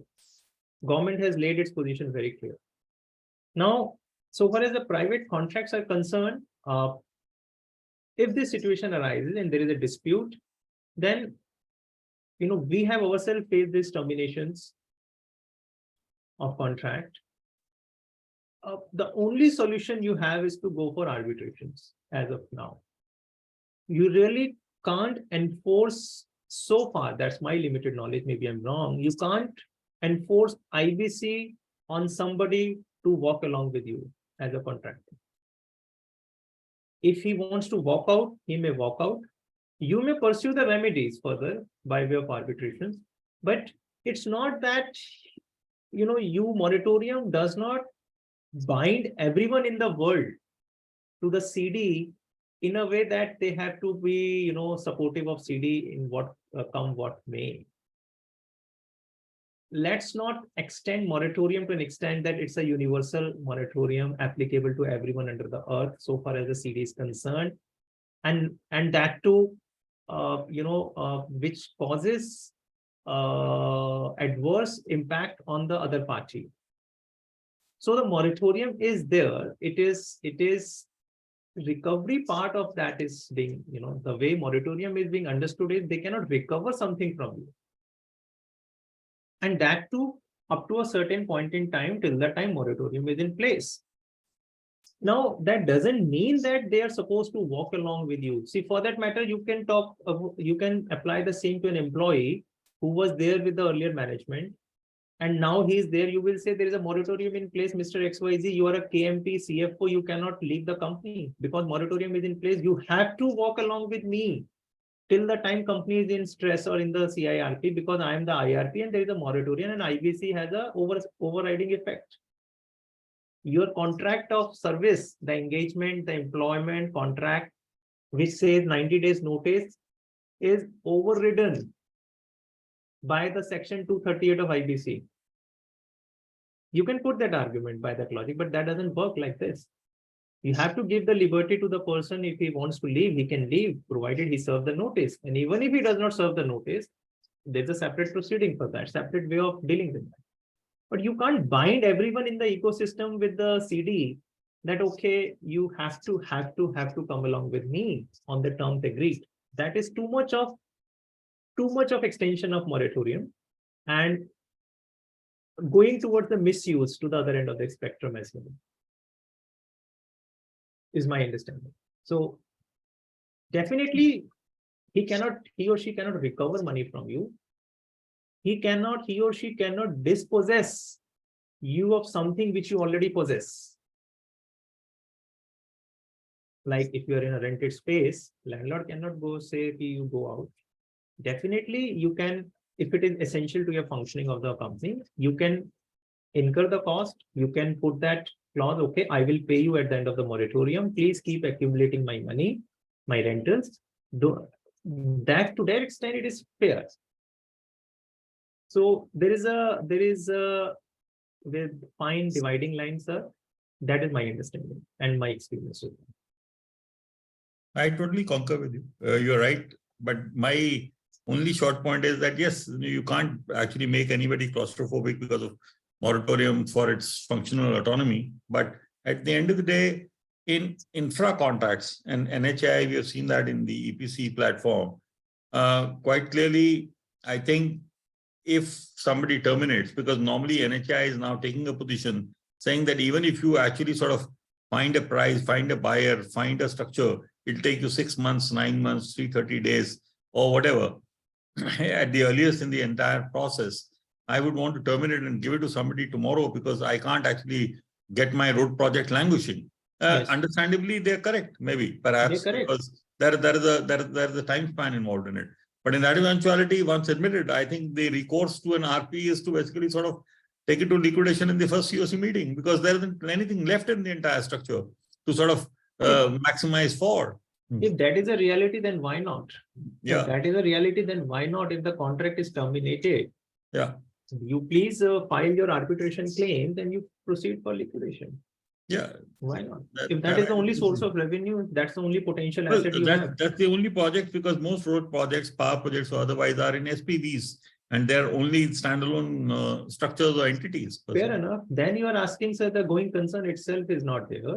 If going Right, concern is right. not there, that is the first proof, and the cost itself of process cost itself is more than, whatever, so if it is not justifiable, the business case is not there for carrying the process going forward. Have the strong argument in place though, because the bankers and the NCLTs are a bit reluctant to go for early liquidations.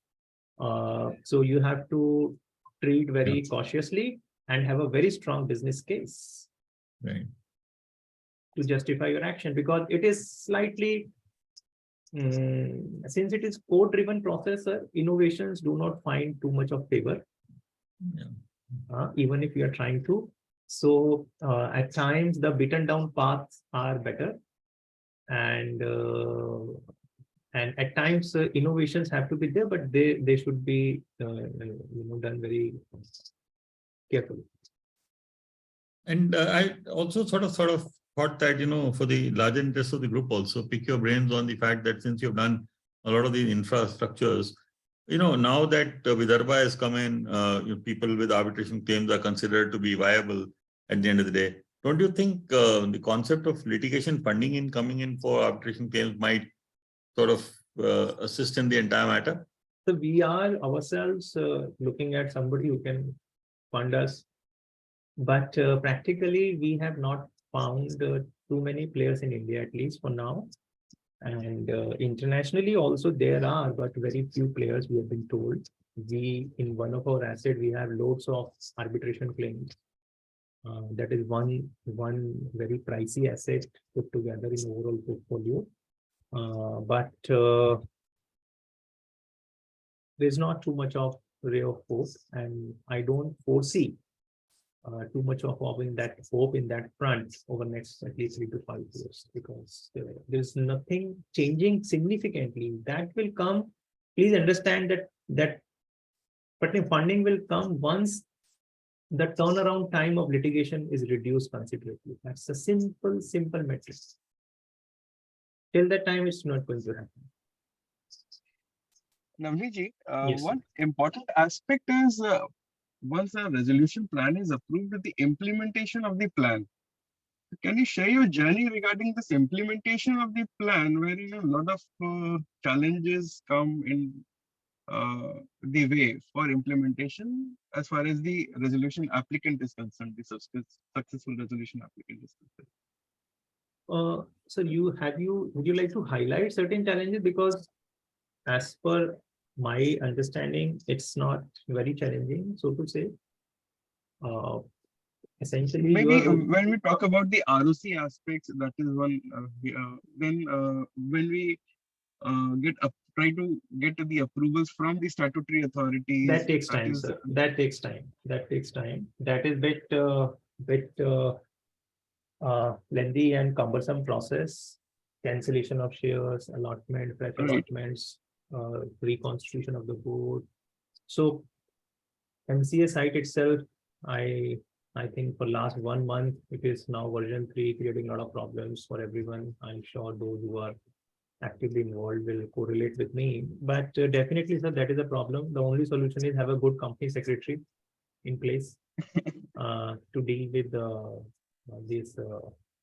all the compliances at the handover time. it's very helpful. And, somebody who is very thorough will really help save you through on all these things, or you master it yourself. But definitely that's a pain, and further aggravated by the time taken by the SEBI as well, in terms of whenever companies become listed. But follow the procedure, it's going to happen. I don't think it does not happen. It happens, it takes time, but it definitely happens. That is for sure. It does happen, but I think government should take some measures in this aspect also, wherein some smoothening of the process can be done. Sir, again, Neeraj ji, please don't expect IBC to be a super, law which will drive everything on earth. So you can't expect. Please be cognizant of the fact that MC is a very big, it takes care of so many companies. Stress companies are only 5% or maybe 2% of the companies are in IBC, less than that. So, and see, for the overall sake of efficiency, yes, but I agree with you. But definitely, so far as this piece is concerned, this is very minuscule compared to the volumes they are handling on a normal basis. So, I mean, the best is you can push your case forward, and let's hope the automation happens to a large extent, digitization happens, and there is an auto flow kind of a thing, but too much to ask as of now. But things are improving, but a good company secretary really helps. Right. Is our experience. True.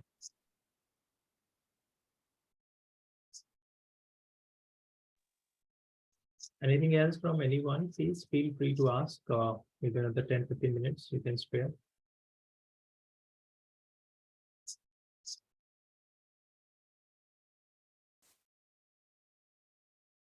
Okay, Nitika ji, I think we are more or less done with our part. You have any question for me? No, sir, thank you. And sir, you can share your experience with financial creditors also, like whether they were cooperative, did they like infuse any interim finance of that sort? So interim finance is difficult, rather impossible. You may find creditors contributing to the cost at times. Whenever company is in a really, cash deficit position, but that will take its own time. It's a bit lengthy process, and the banks are really reluctant to fund good money, put their good money into the bad assets. Having said that, the times are changing. We really had a lot of struggle in the initial phase, and almost running the company. We were like a magic wands running without money for too long, and we were able to survive. But I think these days it has become little more acceptable for the banks to fund the process costs if you get their approvals. But again, collecting from say 10 banks, from 15 banks may have its own pros and cons. Some may say, I will pay after this pay, and they may have a sequential effect. But interim finance, legal pay, etc., have been doing that for some time. I have not personally done any transaction with them, but I've been told. But a difficult thing to crack, and difficult situation to find a different interim finance. It becomes very, very, very tedious task at times. But yes, you don't have a choice. You have to arrange the money. You have to pay the salaries. So Yes. at times it's very difficult. Thank you, sir. Thank you. Thank you. I think we can end the session if there are no questions to be asked. Yeah, if you have any, please let us know. I'll just drop my email ID and the phone number, and you can share my profile as well, Nitika. Sure, sir, I'll share. So thanks to everyone for giving a patient hearing and giving you suggestions, adding value, asking questions. And I wish you personally all the best. We are on an exciting journey of becoming delivering as an IP, and times are challenging. Let's hope to see the clarity on 2, 3 aspects of the law, being the secured creditors, rainbow judgments, and Vidarbha judgments. But at the same time, I would like to tell you, share that it's a very, very uh, sort of a demanding profession, at the same time very exciting. Provided we have our heart and soul into it, it's a really enjoyable ride. And it's a profession of professionals. At the same time, it requires a lot of in-depth thinking. You have to, you really can't, just do it for the sake of it, on the top of it. It requires its own dedication. It's like another baby you have, kind of attention it deserves to deliver to your satisfaction, because it just does not that you sign up and you sign the it requires a lot of personal time, attention, application of mind to do justice to the job, is my experience. And accordingly plan your time, plan your professional life, is my only suggestion. All the best to you, and hope to see you in person as well sometime. And let's hope to be in touch. Thank you, Nitikaman. Thank you so much, sir. Thank you, Navneet sir, and thank you, Bobin sir, for sparing your valuable time with all of us and for sharing that enriching experience. I hope all the insolvency professionals who have attended this session have learned a lot from sir. And I'll share his profile also with all of you, so that if you want to have a personal touch and you want to personally contact sir, you may contact. So thank you so much, Thank sir. you, everyone. Thank you. See you, everybody. Thank you, sir. Thank you. Thanks, Bobin. Okay. Special thanks to you, Bobin. Thank you, sir. Thank you. Thank you. Thank you, both of you. Thank you. So we will meet at 2 p.m. for the next session on manufacturing sector.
Anish sir, shall we start the session?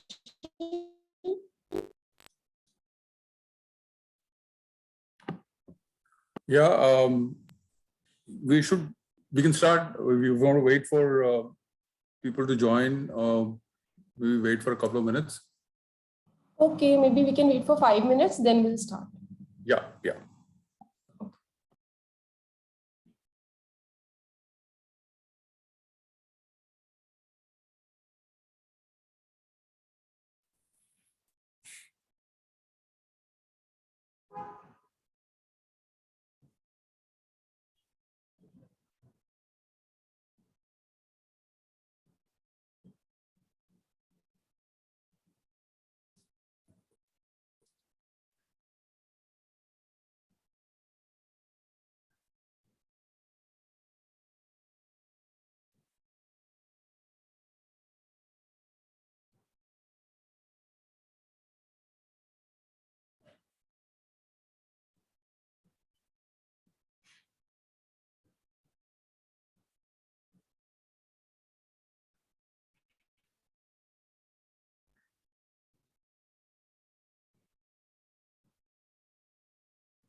We can start now.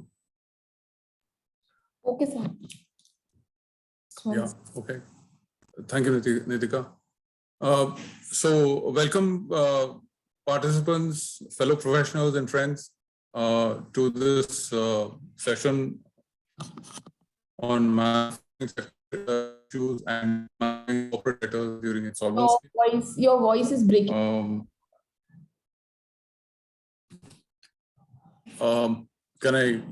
Is this okay? Is it improving?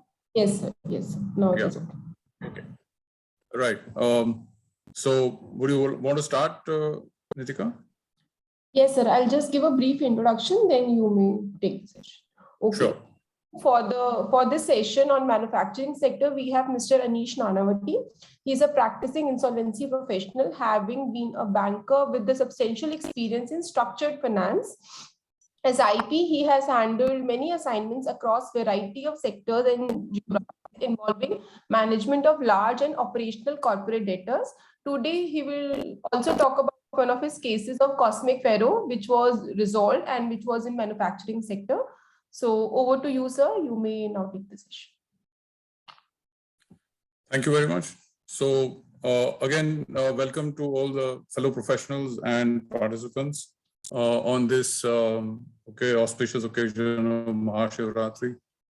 Thank you for sparing time on this afternoon to hear me out.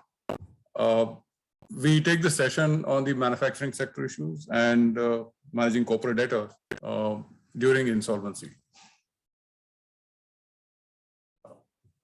As you can see, manufacturing sector has been a laggard in India, given the fact that, since the early 90s, China has been the, so to say, the factory of the world. And, much of the manufacturing has been concentrated in China. And much of the exports and value add has been a constraint as far as Indian manufacturing is concerned. And much of it has been displaced by imports from China, low-cost imports from ASEAN. And of course, now there is a renewed push towards Atmanirbhar, and we are looking at hopefully a revival in manufacturing, and probably back to the early 90s. As you can see, the manufacturing has grown at a CAGR of just about 6.6% over the period 19 to 22. Of course, this includes the COVID period as well. The pandemic did have a effect on all sectors, including manufacturing. And we are looking at probably a renewed interest and let's see how things pan out in the next 2, 3, 5 years. And manufacturing, otherwise as a sector, is key to much of the absorption of employment potential that the country has. We all know dividend, which has started sometime in early part of the last decade, and it'll probably continue for maybe a decade and a half more. And the excess employment, which is today there, disguised employment in agricultural sector, has to be absorbed only through manufacturing and low-cost manufacturing at that. And that gives us an importance in terms of why manufacturing is crucial to continued GDP growth. GDP growth, again, in the last 4 or 5 years has been not very representative given the pandemic, but we are looking at probably 6 to 7% growth in the next 4 to 5 years, given the interest rates at the level at which they are. Maybe it'll trend down to 5.5 to 6% band also. But India will, at least according to the major institutions worldwide, will probably be the fastest growing major economy in the world in the next 5 years, or maybe even the rest of the decade.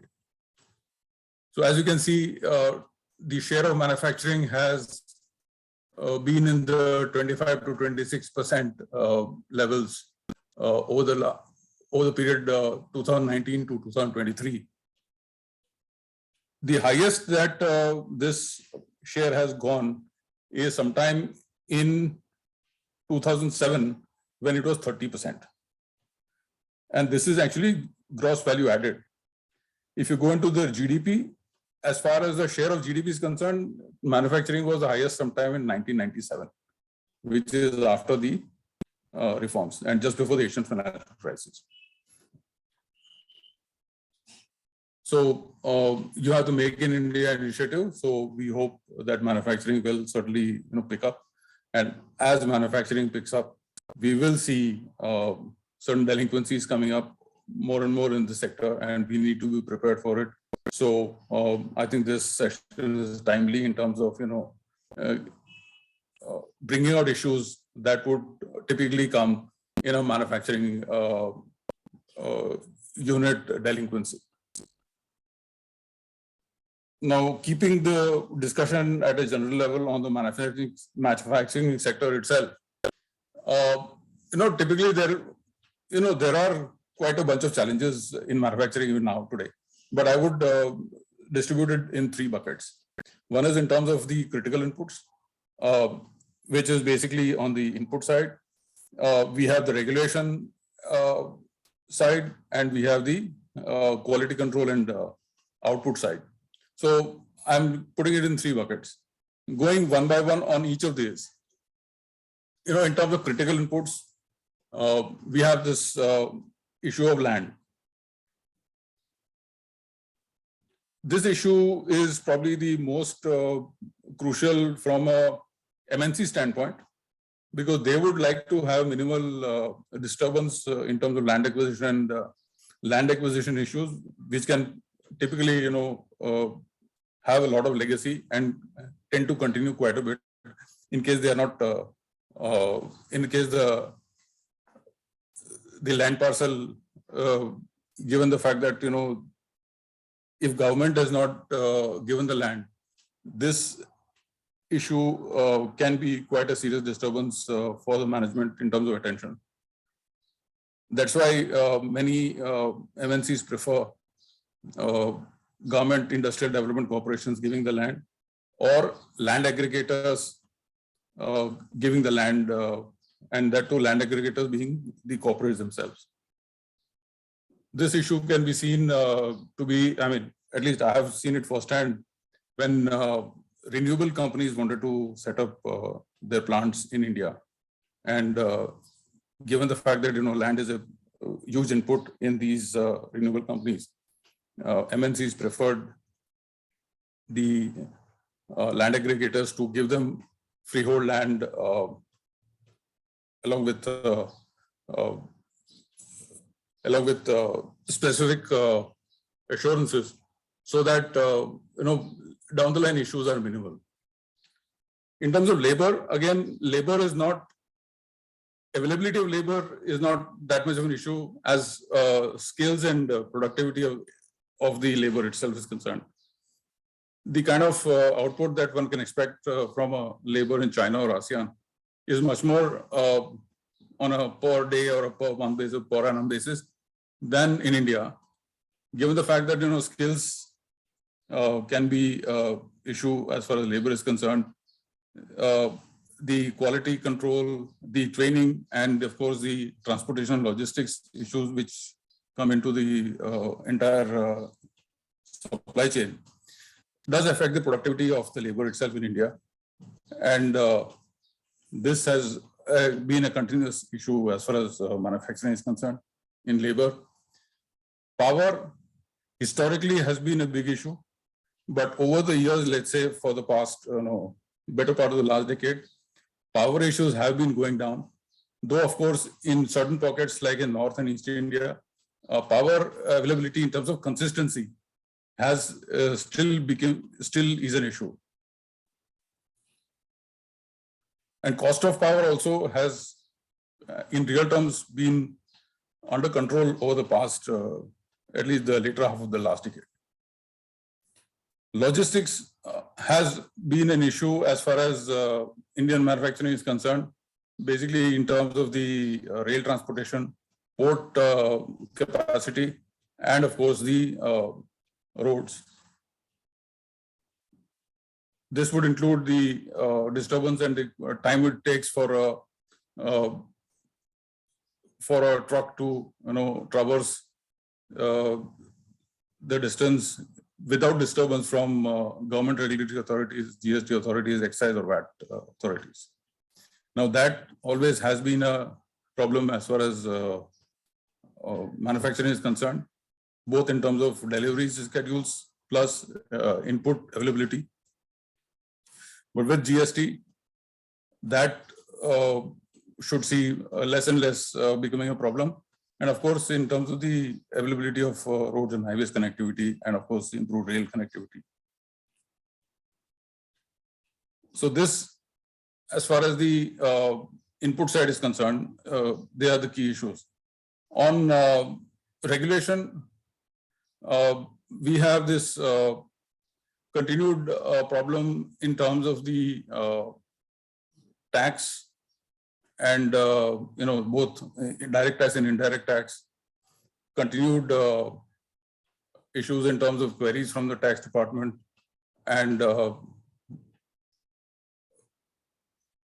this queries that we get typically, I must say, based on first-hand experience, is that these queries could stretch almost up to 6 to 7 years in the past, and tackling this requires a whole department in case the unit sizes of is more than even a medium-sized company.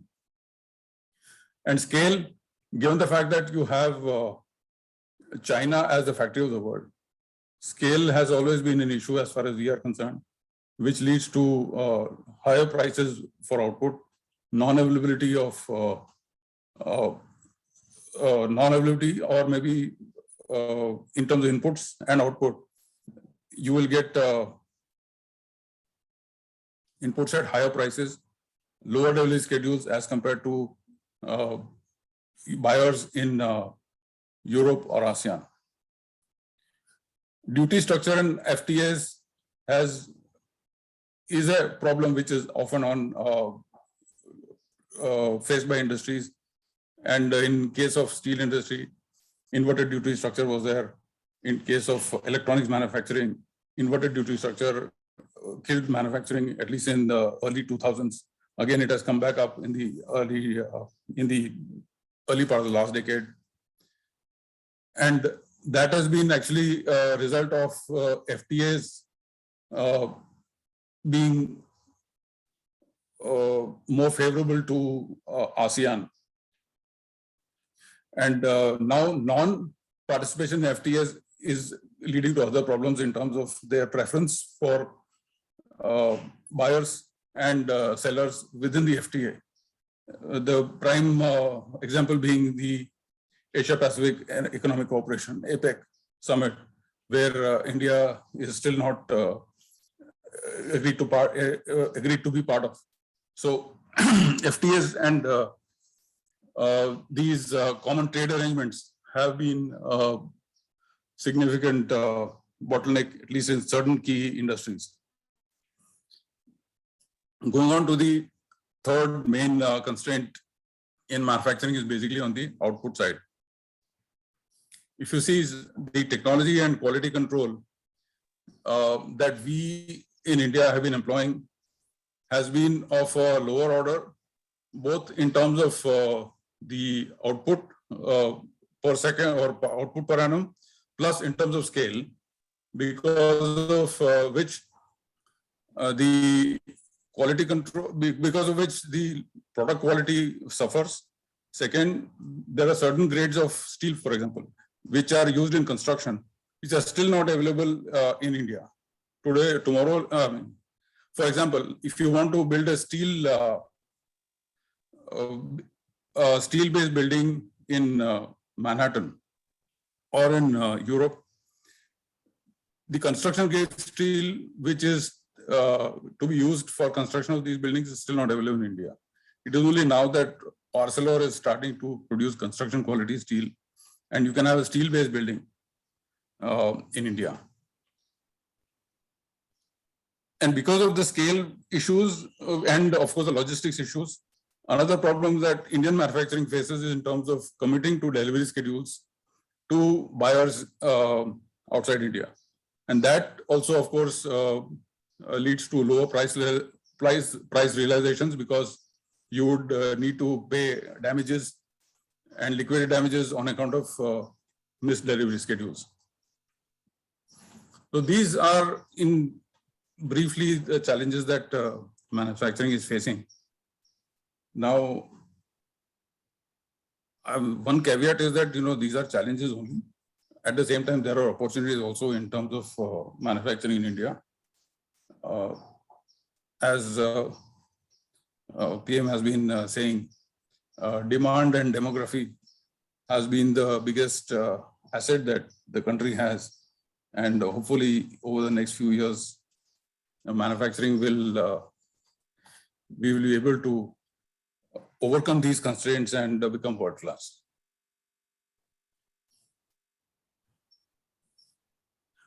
Going into the insolvency in manufacturing, if you see the definition, manufacturing, we are talking about food, beverages and tobacco, chemicals and chemical products, electrical machinery and apparatus, fabricated metal products, machinery and equipment, textile, leather and apparel products, wood, rubber, plastic and paper products, basic metals and others. By the way, this definition does not include gems and jewelry, because while it employs quite a number of people, it still has a certain cottage industry kind of a scale of operation. So we are not including that in, and it's from a turnover basis also it is quite significant. But from consistency, we are avoiding gems and jewelry in this definition. If you see in this table, up to March 22, up to March 2020, which is from when the statistics have been made available, the admission to CRP has been the highest in basic metals, textile, leather and apparel products, food, beverages and tobacco products. While maximum resolutions has been in basic metals, chemical products, food, rubber, plastic and paper products, and maximum liquidation has been in textile, leather and apparel products, basic metals, food, beverage and tobacco products. Now, one can, based on personal experience, one would, I can at least come to a prima facie conclusion that, resolutions are pretty much in line with the outlook for the industry in the few years since the resolution comes in. Basic metals and chemicals always had over the last 2-3 years, the outlook of these industries was positive. And to that extent, the resolution was favorably, resolutions were more possible because there were bidders who were looking at bidding for these metals. Consolidation of industry was happening. And to that extent, resolutions were enabled on account of the conditions of that industry.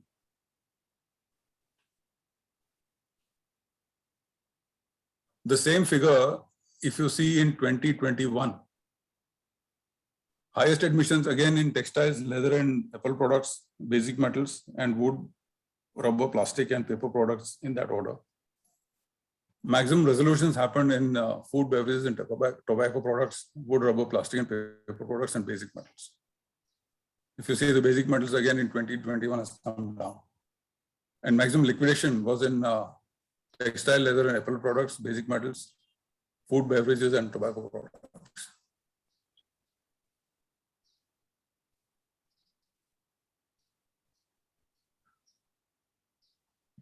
A similar picture for FY22 is before you.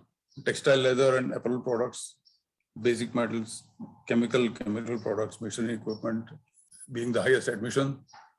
Maximum resolutions from basic metals, textile, leather and apparel products and others, and maximum liquidation orders in basic metals, textile, leather and apparel products, wood, rubber, plastic and paper products in machinery equipment.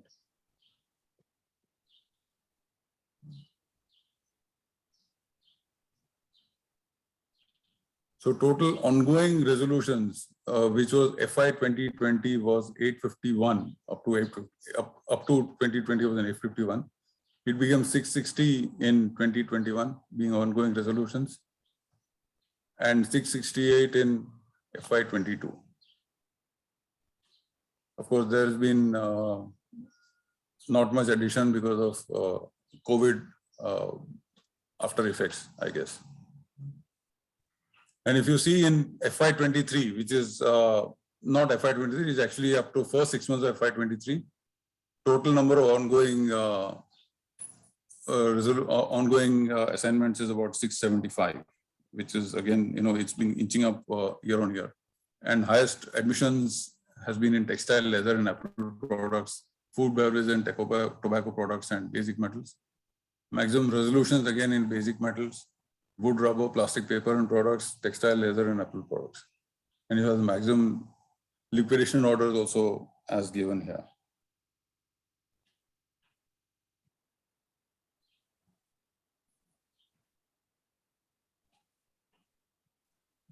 So one consistent finding is that, over the years, basic metals always has been in terms of admission to insolvency plus in terms of resolutions has always been a key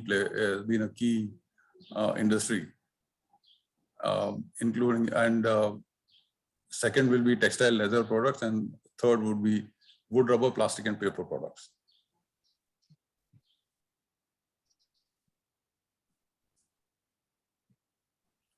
Coming on to the challenges faced by an operating company during corporate insolvency process. Now, we shift our focus from, a general manufacturing industry perspective to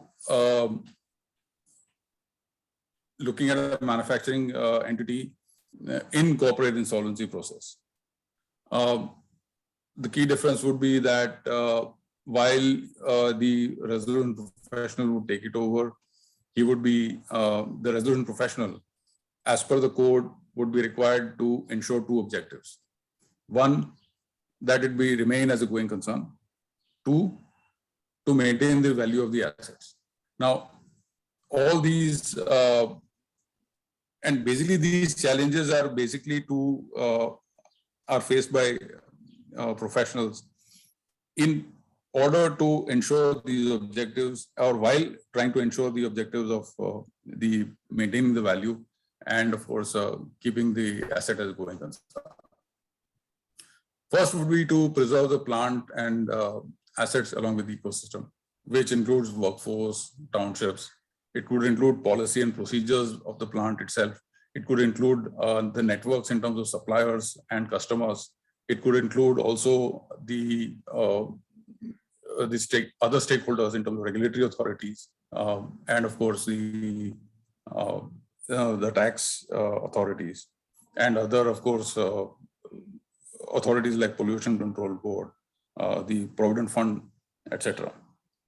If it is a listed entity, then of course the SEBI comes into picture. Challenges again could be in terms of managing expectations of various stakeholders to avoid any hostilities in the plant operations. Now, this in a manufacturing company becomes a tricky issue. Manufacturing companies typically would have a mix of labor which will be on the rolls of the entity, plus it will have contractual workers. Typically the contractual workers would be, I think, maybe equivalent to the number of permanent workers, or it could be slightly higher also. Now, managing the expectations would include to see that production needs to be kept, we need to keep generating cash flow. Production needs to be kept, production needs to be maintained.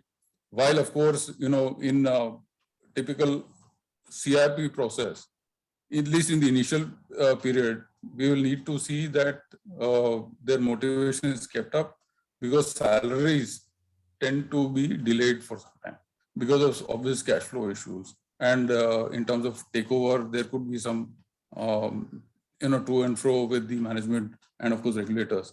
So keeping the contractual workers and permanent workers, of course, and also staff to be motivated is something that RP needs to give a lot of attention to.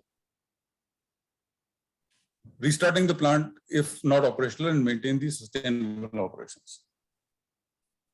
Many a time a professional would come into the plant, he would inherit a operational plant. But in many cases, plants are closed. And restarting the plant always is a challenge because, of course, if there's a plant which is closed, restarting the plant needs a bit of a study in terms of what are the inputs required to restart the plant, in terms of the manpower who probably has left the company in the past. Capital expenditure may need to be done to at least the balancing equipment or certain equipments which need to be repaired or acquired to restart the plant. And of course, we'll need the buy-in of the committee of creditors, because the cost of each of this will need to be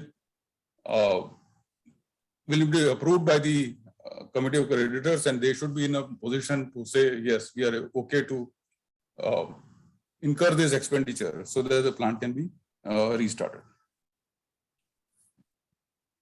Then managing day-to-day operations despite outstanding dues of vendors and statutory bodies. Now, this is again another challenge which a professional faces when he gets into a manufacturing entity. You have a set of suppliers, you have a set of customers. The suppliers probably have not been paid for some time, and you would need to keep the company as a going concern. So you would need to convince the suppliers to keep supplying the raw material. Or transporters, they would need to be convinced to keep supplying trucks while the going concern, while the operations stabilize. On the other hand, customers would be facing delayed deliveries. So they will need to be convinced to give orders to the company. At the same time, they would need to be convinced to pay on time also, while having deliveries delayed in the early stages of CRP. So that is quite a challenge as far as the RP is concerned when he inherits the operational entity. And as part of this entire supply chain, you would need to see that the dealers who are actually the link between within the company and the customers, they are also convinced that the company's stock products are stocked by the dealers and sales are continuing. Otherwise, what happens is many times because of delayed payments, they refuse to stock the products of your company. And once your product becomes gets out of their stocking list, getting it back becomes a very tedious exercise, and convincing the dealers becomes an issue. So managing and maintaining the dealer network is sometimes key to maintaining sales also. So the dealers have to be paid their commissions and at least convinced to maintain the maintain stocks of our products. So these are some of the challenges which one typically faces when the professional takes over an operating company.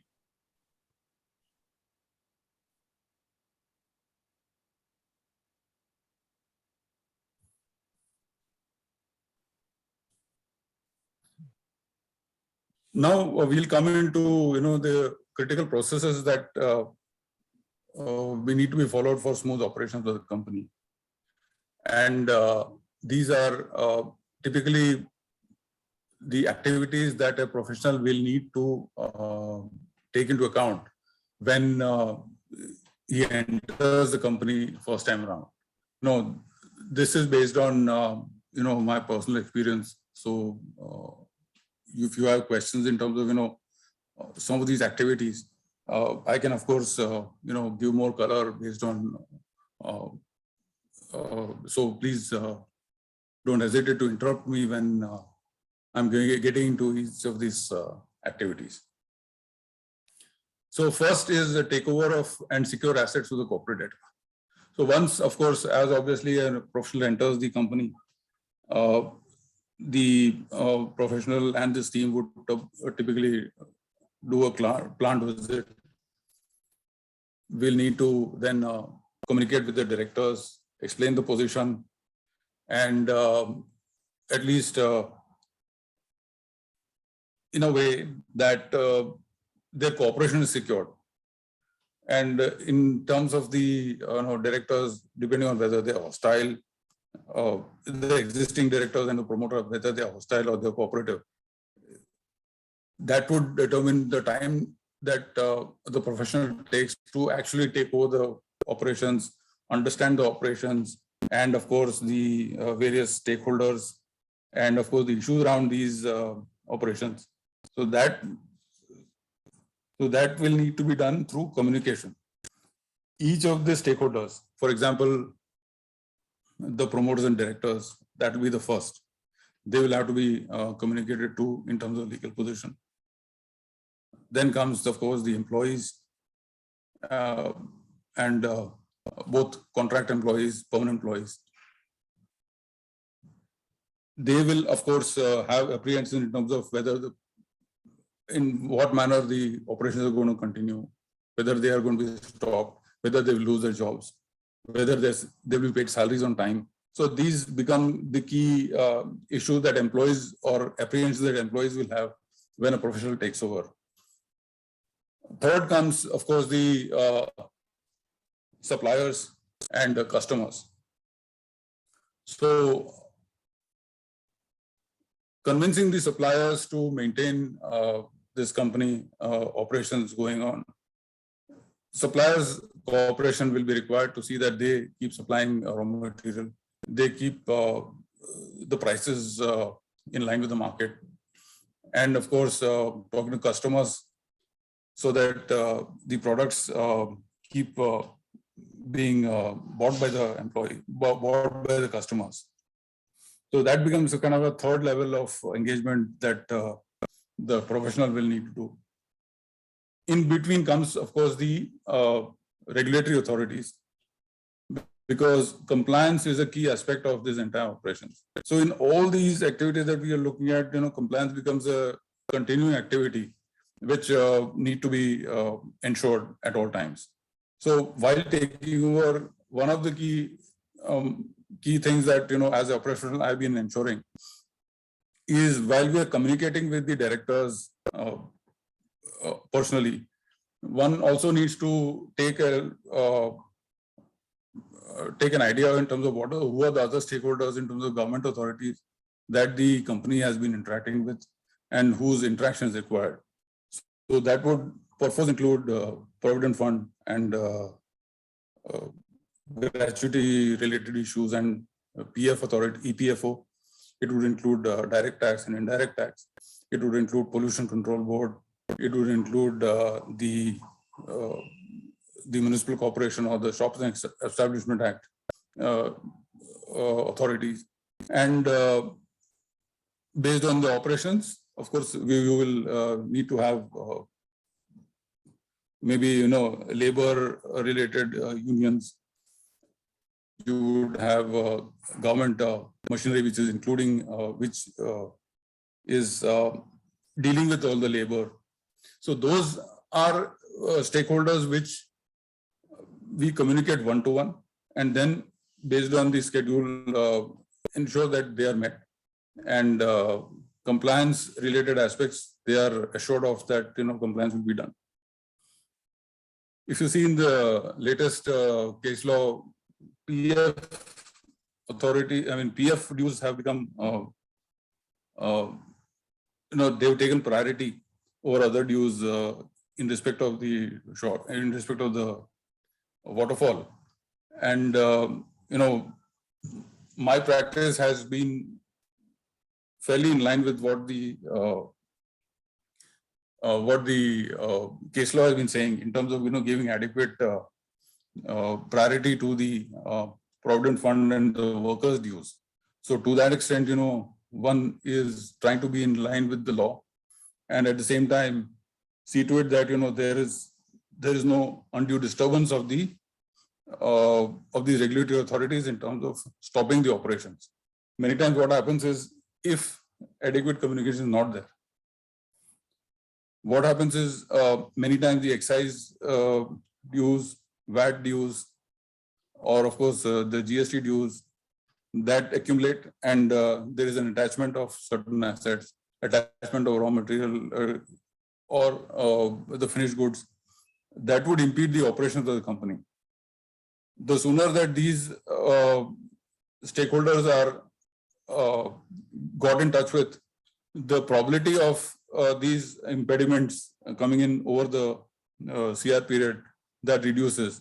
But at the same time, the flip side is that one will need to have a plan in terms of how the issues around these stakeholders is going to be tackled. And to that extent, one needs to study these issues along and discuss it with the promoters and directors and the management before these stakeholders are approached. Now, as far as the plant is concerned, after the directors, immediately there will need to be a management meeting also, where all key departments heads will need to be met with, issues understood, and whatever the position as far as the legal is concerned will need to be explained to them. And given the priority that there is in terms of keeping it as a going concern, to that extent, their cooperation will need to be sought in very clear terms. Now, the second step, as far as the stakeholder concerned, as I said, making all stakeholders familiar with the process and mapping expectations on the way forward. Now, this is actually, this sounds like a one-way thing, but this will actually need discussion with at least the internal stakeholders. Each department, there will need to be understanding of issues. We'll need to look at solutions, again, from the relevant department itself, but to the extent that there are certain provisions which in the IBC, which are getting violated, to that extent, those processes, those solutions will need to be tweaked, will need to be modified to see that there is a new way of operating. For example, in terms of ordering raw material suppliers, in terms of ordering these supplies, we'll need to have a agreed procedure in terms of having a quarterly plan. We'll need to have this quarterly plan set up with the production planning department. Then the quarterly plan and the production planning will then lead to the raw material requirements. We'll need to have the key suppliers quotations sought in writing from and based on the L1 negotiation. This will need to be then communicated clearly to the chosen supplier. Invoicing need to be done, and all this we will need to have backups for all these processes. Now, many times in the companies that one takes over, these are done on an informal basis. Sometimes there are side deals happening. So to that extent, given the fact that in IBC you will need to keep records of each of these operations, the processes will need to be designed in a way that it meets to the IBC requirements, and as also the speed with which you will need to ensure that operations remain continuing and going concern basis is ensured. So those will need to be discussed and agreed to with the departments.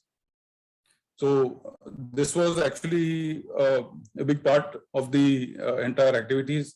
And in the case study in the case that we had looked at, it was almost 2.5 months, 3 months to arrive at a mutually acceptable procedure. And the other stakeholders, like the government authorities, we could meet only when we had a fair idea of the operations in which direction it is going and how we see the operations continuing. So when we actually involve, the impact, if you see, is when we involve the employees, the managers into this entire procedural aspects of the entire operations. They also feel that they are being valued. There is also a greater sense of ownership in terms of how they want to run the business, and this is also a good opportunity to build a certain level of trust between employees and the professional, between the suppliers and the company, and of course the customers and the company. So ultimately, you will not meet every supplier, you will not meet every customer, at least in the initial stages. You may meet only the main suppliers or the main customers. But these employees become the main agents in terms of conveying the particular, that trust to the other stakeholders, and that becomes very important to see that you are being transparent with the employees themselves. And one way to ensuring that is that, of course, seeing to it their salaries are not delayed too much, and those delays are reduced to zero as early as possible.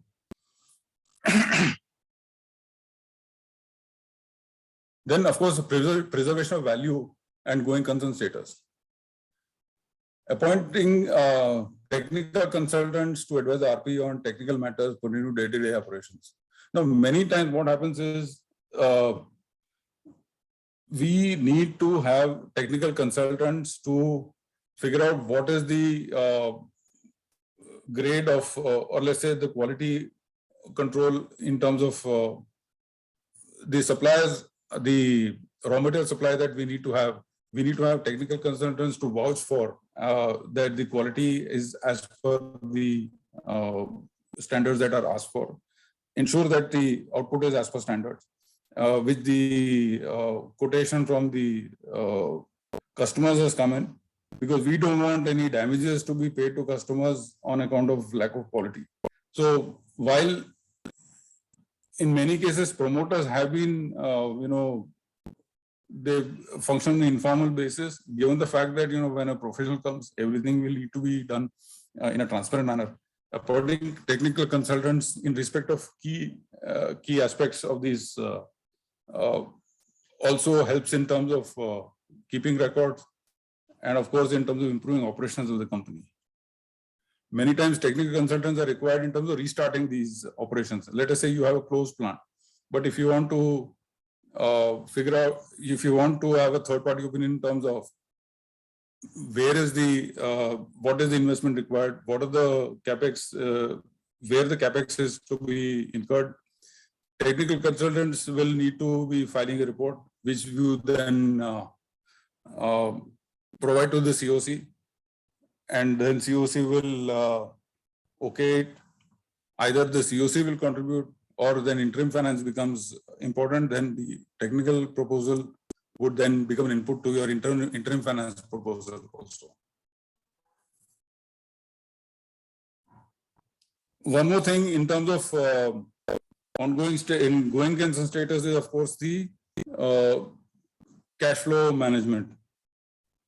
You have the accounting team, which would of course give you the idea in terms of what is the current cash in the company, how much the cash can last given the current operations, what is the credit period that a customer is willing to give you, or a supplier is going to give you, and when are you getting the cash back from customers.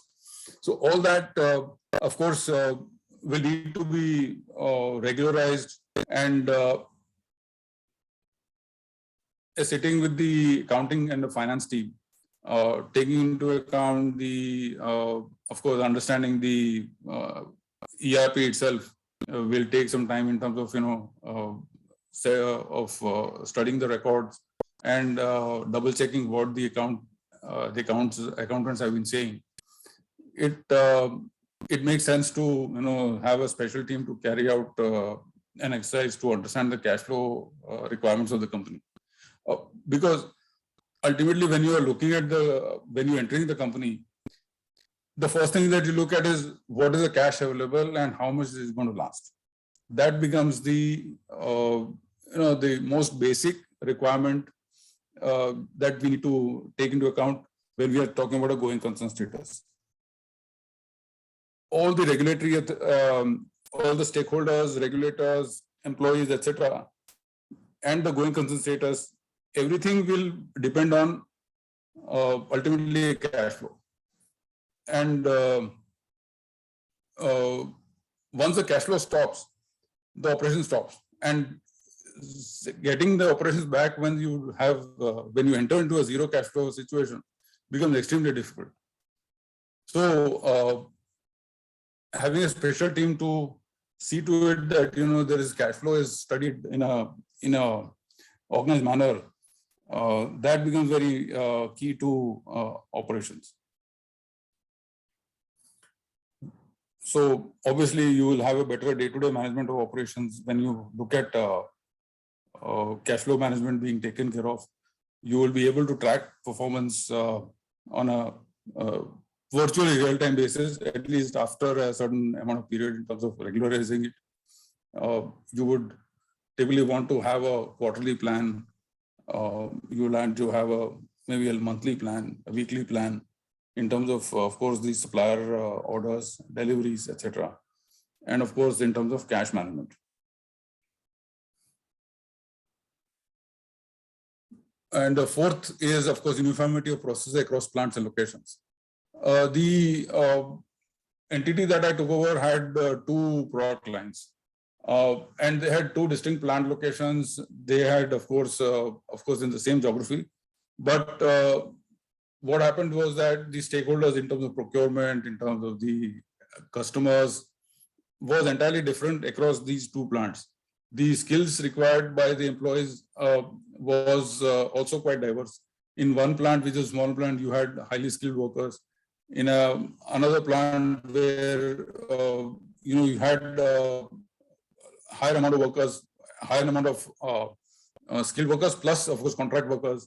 So the composition of each plant became quite there was quite a diversity in terms of how to manage these plants. You had to have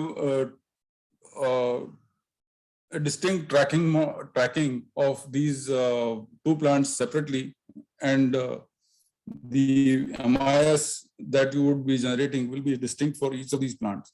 So integrating this into a single cash flow model always was a problem, because what happens is in certain cases the GST rates applicable were higher in a higher output plant, while it was lower and lower output plant. So when you have actually trying to recover the GST amount, so you had to actually see to it that you integrated your cash flow along with the GST rates and the way in which you're supposed to get the refund from these customers. So what happened was that integrating this into a single cash flow model always used to be a challenge, and a third party along with the accountants was used to make this entire integration possible.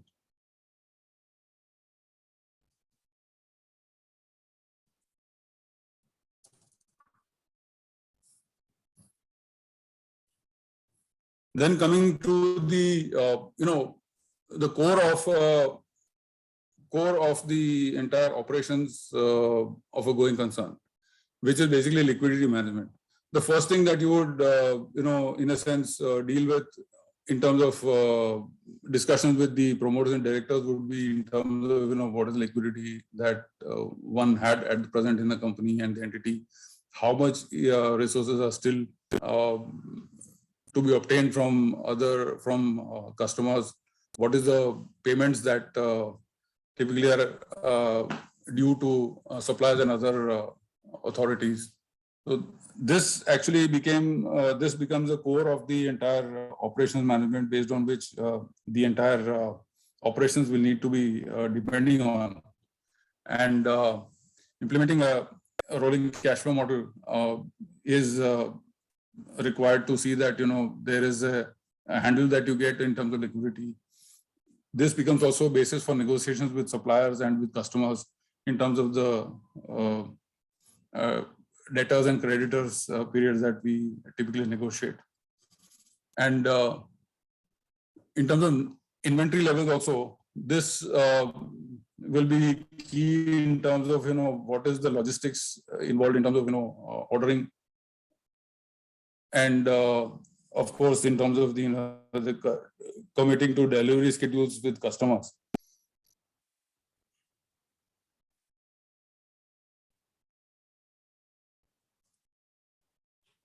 Another thing is in terms of plant planning and preservation on operations and optimization. Planning to restart the operations by availing necessary financing. What happens is when you go into liquidity management, typically you would face a deficit in terms of the resources required to run the plants. Beyond let us say a time of maybe a month and a half, which is where you will need to have interim financing or some contribution from the COC itself. So this takes quite a bit of a exercise in terms of planning and real-time tracking of the entire liquidity situation, and of course tracking of the other issues that may impede the production in terms of the health of at least the capital assets that you have, and of course the downtime that is required in terms of maintenance. So idea is, of course, to use this plant planning to see that there is increased uptime, resulting in increased production and better schedule adherence. Now, this would include budgeting for maintenance of the plants themselves, in terms of emphasizing on at least the units which are well functioning, de-emphasizing on those which are not functioning well. For example, in a furnace, you would have 4 or 5 furnaces, but out of that only 3 will be working condition, and at the same time, out of the 3, only one we can operate for, let us say, a 24-hour cycle. So you will need to schedule the production in a way that there is no downtime beyond what is the best possible scenario on terms of utilizing these assets for production. Cost optimization and production planning and ramp up. Now, understanding these process leakages and wastages, reductions and monitoring is actually a very tricky part of the whole process. It takes a little time in terms of, once the operations have continued for some time, and when you keep tracking it, you will know, because many times what happens is there is a certain amount of collusion among promoters, employees or suppliers in terms of wastages or in terms of leakages. Understanding this takes some time in terms of bringing it under control. And of course, so earlier that you get a handle on the production planning, the earlier that you will be able to identify sources of leakages or wastages in the entire process. And that requires a sustained tracking of the entire cash flow and the production cycle. And last but not least, of course, the continued engagement with customers. Customer confidence plays a big part in terms of your ability to keep the unit as a going concern. Because ultimately, the money that you recover is from the customers only. So as a practice, when I entered into these companies, one welcome letter, or let's say assurance letter, is always given to customers personally by circulated to the customers, so that customers do not feel that they are going to be abandoned when the RP takes over. And of course, emphasize the fact that you need to keep the company going, so their orders will be essential to this particular objective, and that becomes a key part of the entire going concern activity itself. So these are some of the critical processes that we have identified. Now, I would like to open up the discussion to the participants in terms of what queries they may have, because I have been handling services company right now, and I have handled a manufacturing company earlier. In both cases, resolution has happened. So happy to share my experience if there's any real-time, real-life issues they are facing, or if you have queries around what I have said right now. Happy to take those queries.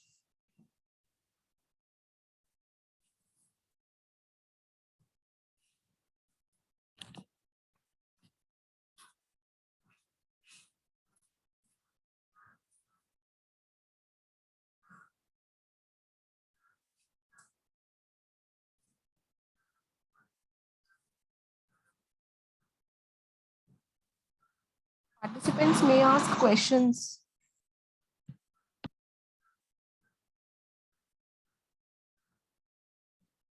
So, this, I would say that, this brings us to at least the structured part of the entire thing, entire presentation. So given the fact that, this involves real life examples, that will help you to understand in specific terms what one might go through. So I would welcome questions on this from the participants.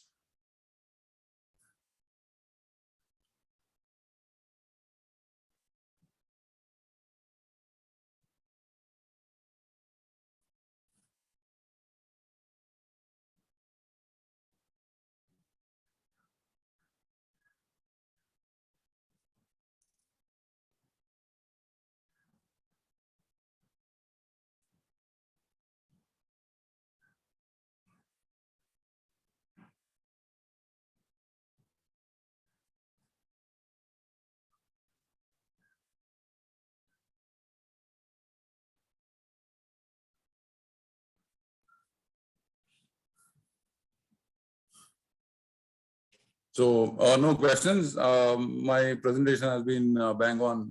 I can see.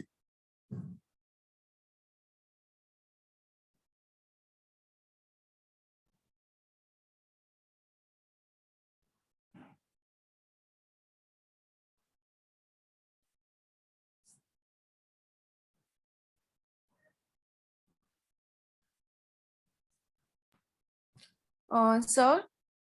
Yeah.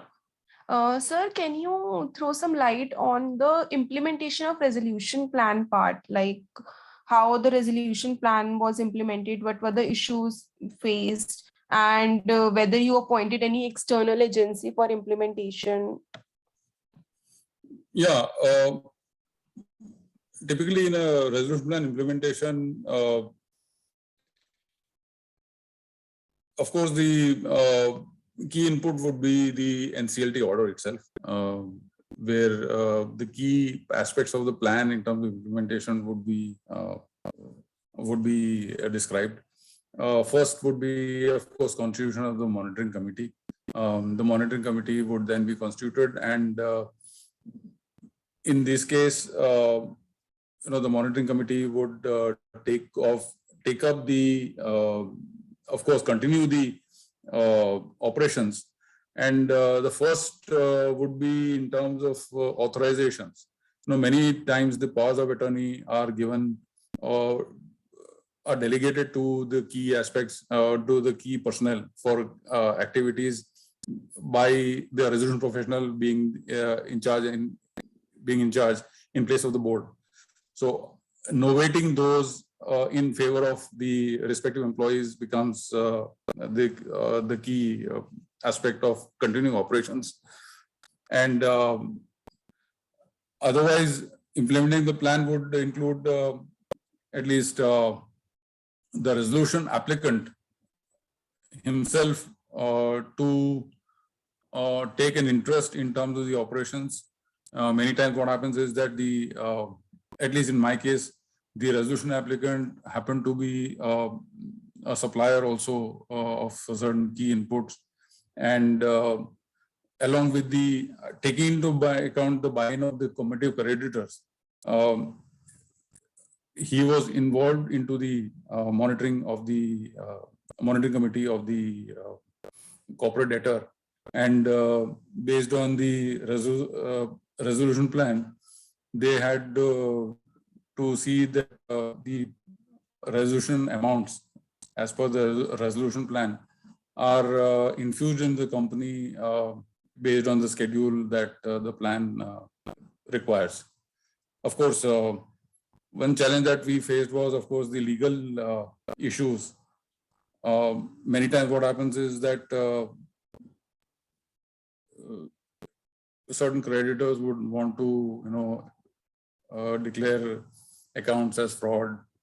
Then that leads to litigation.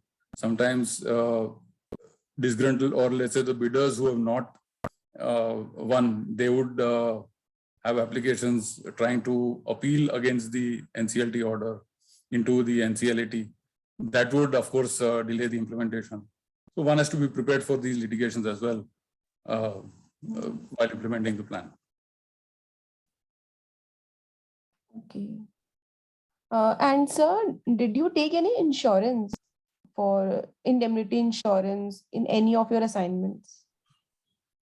You mean me personally, or as part of the company itself? Both ways, sir. For the company also and for you also, that indemnity insurance. Yeah, see, as far as the company is concerned, asset insurance is, of course, a key part of the operations. And whenever the insurances are expiring, so well before that, the negotiations will be done in terms of renewal, and insurances will be insured.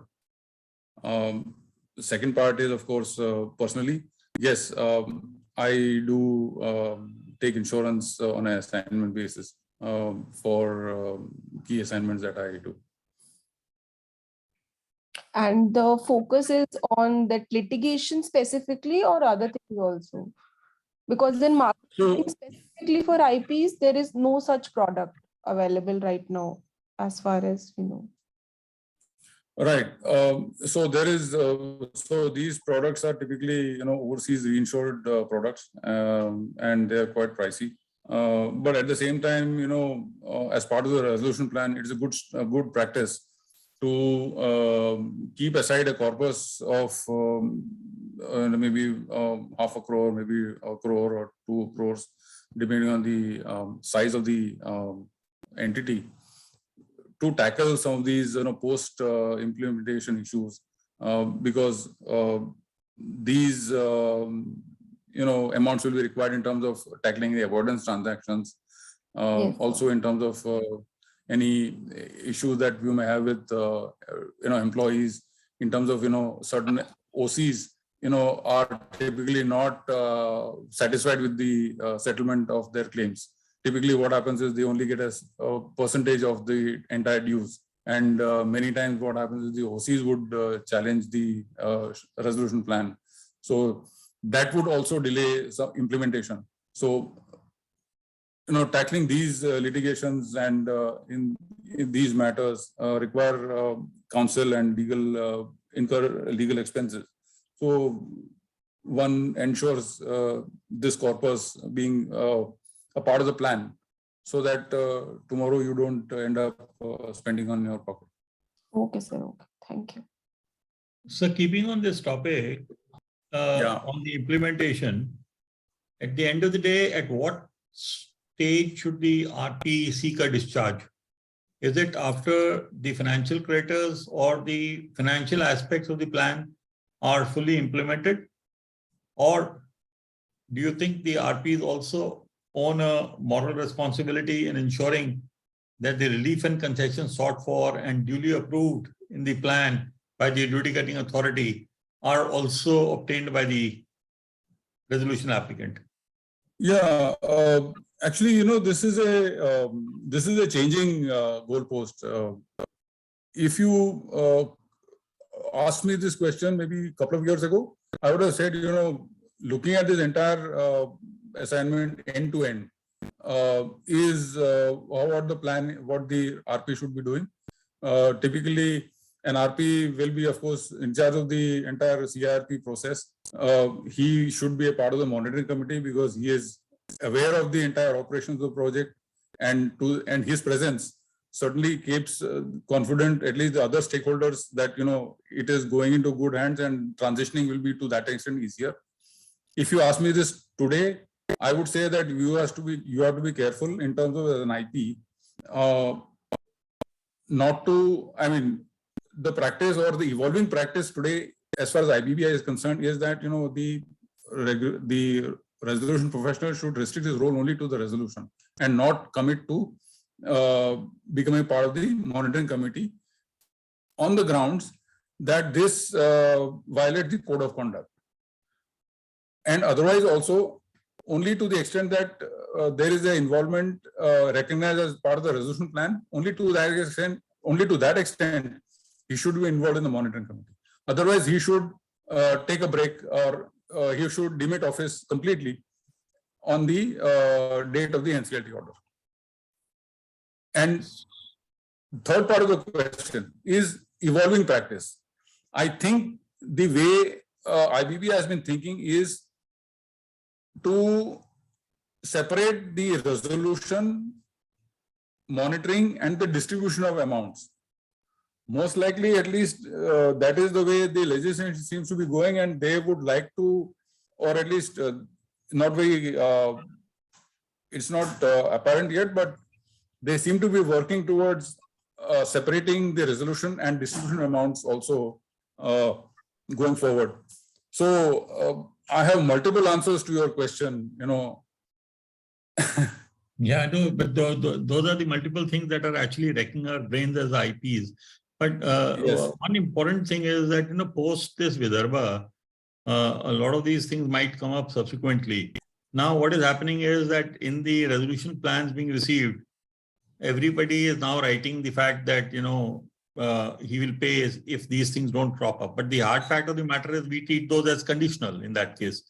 Now, the challenge is that if, for example, Vidarbha is holding, now if it is holding and there aren't any legislative amendments, then the challenges are the plans may probably not get implemented at the end of the day, because if somebody wants to basically put it in the plan and say that if there are hydra hits that come up by virtue of statutory liabilities or otherwise subsequent thereto, in that case, it will be a very obfuscated kind of an implementation plan for us to sort of work on. And in that eventuality, I think perhaps IBBI is right in saying that, we should discharge ourselves immediately after the resolution is done and not be a part of the implementation at all. Yeah, actually, Vidarbha actually is becoming an issue in terms of admitting the entity into insolvency. The issue in distribution, or I'll say in implementation, is on the rainbow papers. Right. So coming to first the admission related issues, you have an NCLT order and suddenly, appointing you as a resolution professional, and suddenly you have an NCLAT stay on this, like in Zealand that you got. They set aside the process itself, or set aside the order which has admitted in insolvency. So you are neither here nor there, for a protracted length of time.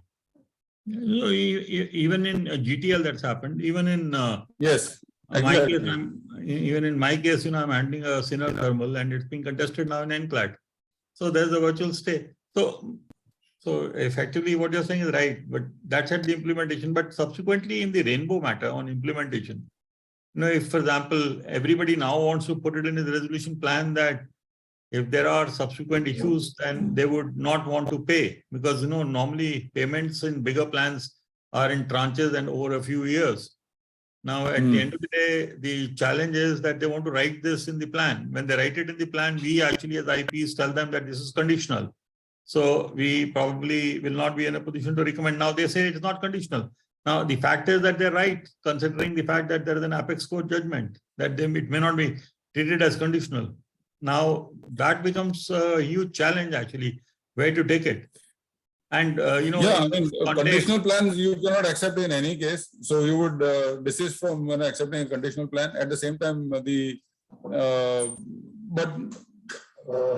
I mean, as an aside, I mean, kind of answering your question tangentially, it is NCLT themselves who are now asking the COC to review the plan, take into account the rainbow judgment. It has happened in one case, I think in Lavasa, where they asked the COC to reconsider the plan and the order of payment and then come back to NCLT for approval.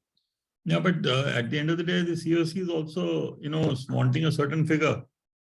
So if they basically consider rainbow, it somewhat becomes an obfuscated open figure kind of a resolution structure for them too.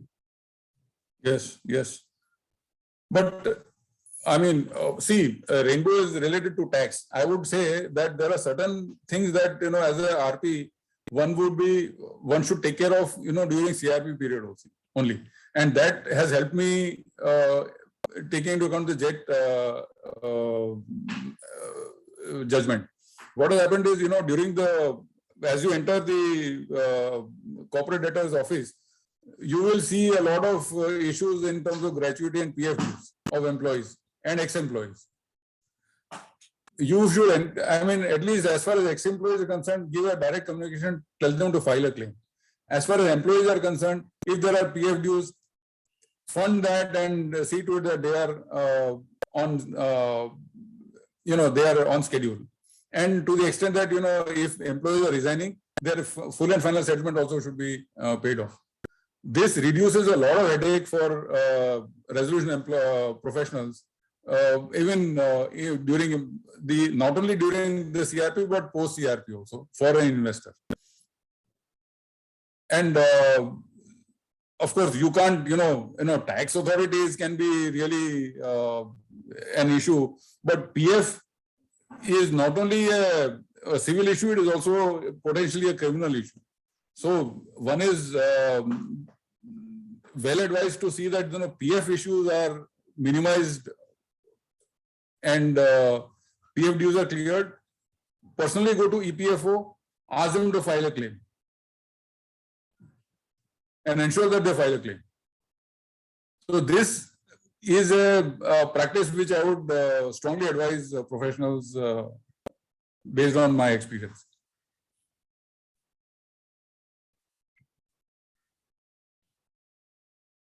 Another important issue that keeps coming up nowadays is that on the tax issue, when, for example, operational creditors or taxes are reduced to nil or negatory or a very partial amount of payment is made to them, the tax authorities have started now to basically hound out the old directors because the provision in the statute, various statutes, VAT for that, for example, or for that matter, income tax, basically permits them to so do that. But unfortunately, there is also no clarity on the aspect whether they can do it, more particularly when the tax liabilities in the companies are reduced to zero, because unlike 138, where there's a vicarious responsibility on the person signing the checks, there isn't anything here that is there per se. And also it's not contractual in nature in terms of personal guarantees of the directors for taxes. So in that eventuality, what is the position if the tax authorities can go after the directors on that aspect of it? Then why would then they sort of, like in the rainbow matter, look at basically scuttling a plan or trying to impact the plan per se as a hydra head later? See, I will give you multiple situations as far as tax is concerned. Okay? Now, as far as rainbow is concerned, that is a new animal, and we have still not tackled that from a real life perspective. But one thing that I have faced from tax authorities is that during CRP, you will get notice for reassessment of a past return. Okay, you have not filed GST on time. You have not, the ITC that you have taken into account does not qualify for ITC. So reassessment at GST, reassessment of income tax, and that happens for 6 years prior to the CRP. So that tomorrow, at least the rationale from a tax department probably is that before it becomes limited, debarred by way of limiting, at least send a notice. Okay, so then you will have. It is important that you have records, and employees who are in charge of this are kept as a part of the corporate data to tackle some of these queries. Another issue that I find in tax is in income tax. There is a refund due for let's say the previous year, but then he will adjust it against a demand of the past year, and he will not give you refund. If it is a past year or pre-CRP due, he has to file a claim. He will not file a claim, or he will file a claim and then at the same time adjust the refund against a demand, and he will not release the refund. So I have to go to NCLT and challenge this. And NCLT, of course, takes its own time in terms of adjudicating on this matter. So the refund is stuck. So these two situations I faced very much in my case assignments. So I end up getting 1 or 2 refunds, but if there is refunds are due for past years and there is demand also, I end up spending more money upfront on litigation.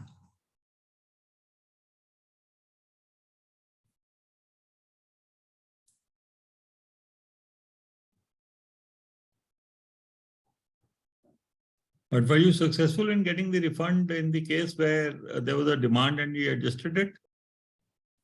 See, what happens is in my case, refunds were due for 3 past years, and in let's say multiple entities.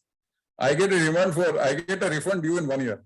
Then suddenly, tax department wakes up saying that why should I pay refund? And then they start, once they're wizened up, they start adjusting against the past demand, which is where the fun begins. Right. No, but in one of the cases in this judgment of Shekhar Resorts, at the end of the day, fixed deposits held at the 100% margin against custom duty demands were basically given to the IRP, regardless of the demand that there was, because of the moratorium having kicked in. So, inevitably, I don't know, this is a challenge. At times they give you the refund, at times they adjusted against the previous demand, and there's no clarity on it. Exactly. And each range and each circle does its own. No, that is true. As a matter of fact, in addition to tax authorities, you have the issue with banks also. Right. You will have the bank as part of the corporate, as part of the COC. But he will see to it that there is some FD on which he has created a lien. But given the fact that it is a moratorium, he is supposed to release the lien and so that the corporate debtor can use the monies. But they will not release the FD. And then you go to NCLT. You will pursue, or you will even meditate in the COC meetings. You have to release the lien. You are under section 14. You are not required. You are not permitted to maintain any lien. No. Even then, they will go to NCLT, and we will have to then get the NCLT order, and then you release the lien. Mm-hmm. So that has happened in case of banks also. Some banks, of course, are cooperative. They release liens, but I found specifically many of the banks, and it need not be only public sector or private sector or foreign bank. Every category has a good or law-abiding banks, and you will have delinquent banks also.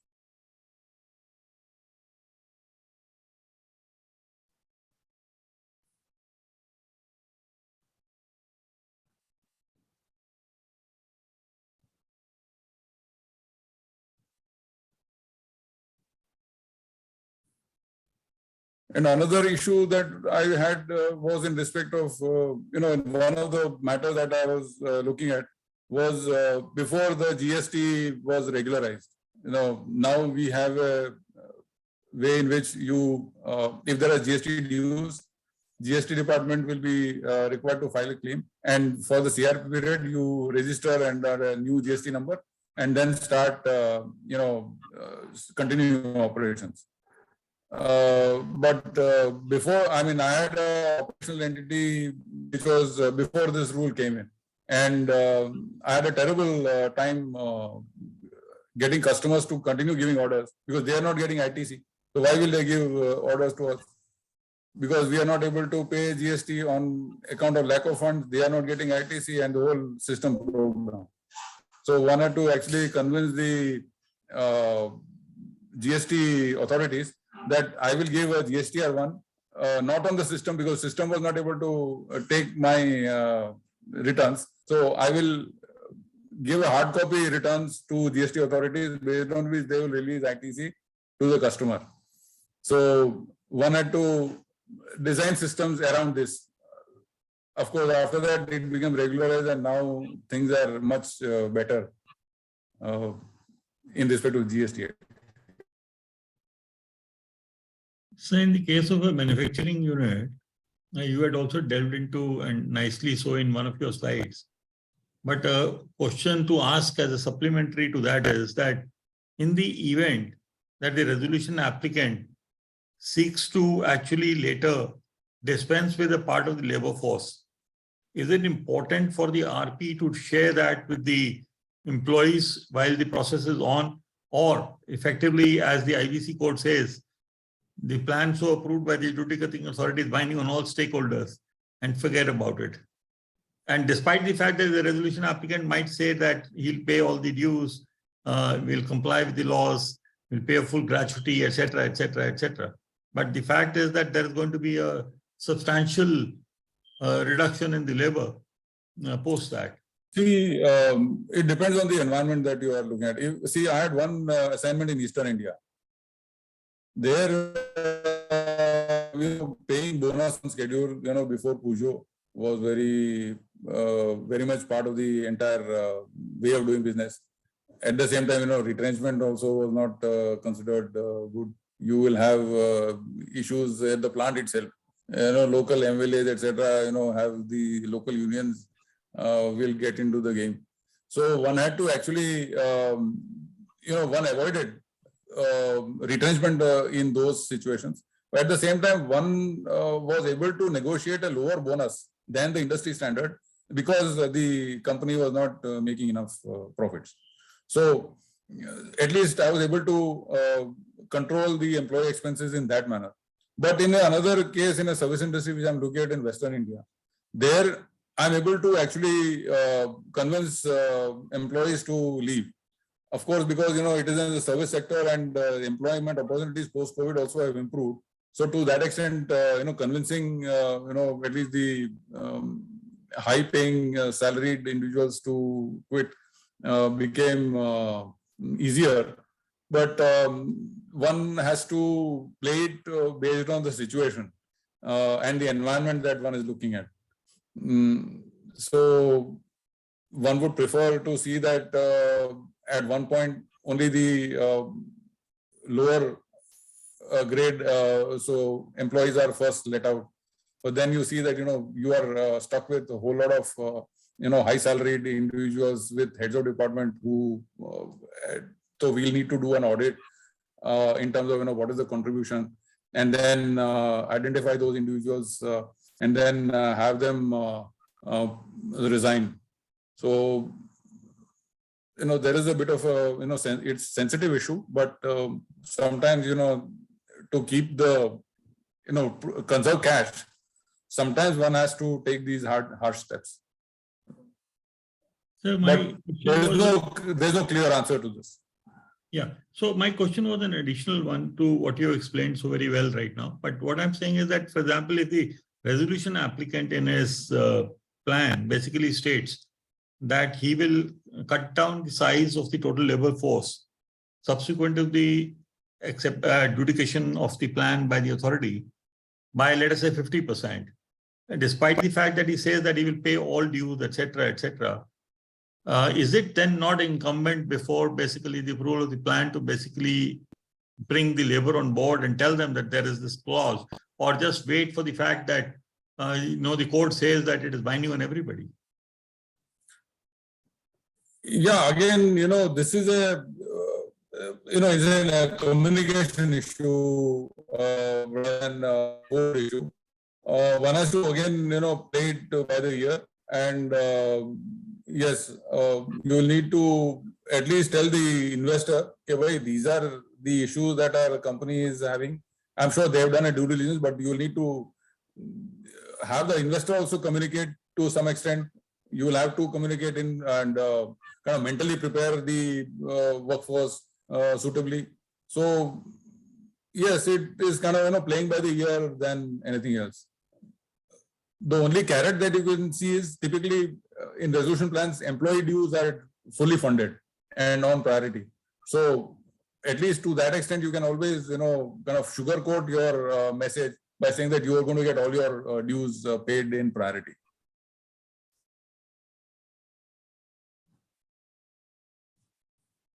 But there's no clear way forward. But yes, continuous communication is the key to keeping company running at the same time, taking certain decisions. And one more thing I would say from my previous experiences, whenever these kind of exercises are undertaken in terms of manpower rationalization, etc., it's important that in every COC, we make it a practice to give an operational update plus cash flow update on the operations of the company, cash flow position of the company. And many of these issues that you are alluding to, they have to come as part of the operational updates. So COC should not be taken by surprise if something, some protest goes on or anything like that happens. And to that extent, the RP has the COC on his side, rather than questioning him, saying that, or interrogating the RP, saying that why did you do this and what was the reason for, what was the need for doing this, all that kind of thing. So, this is again a safe practice to do in such situations.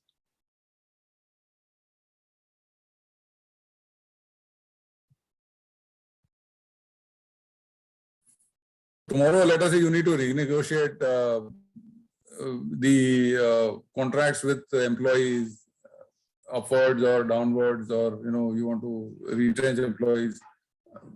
The COC is adequately equipped with information to say yes, no, to modify whatever you are doing, and generally be on your side through the process. So I have a question. Yeah. Hello.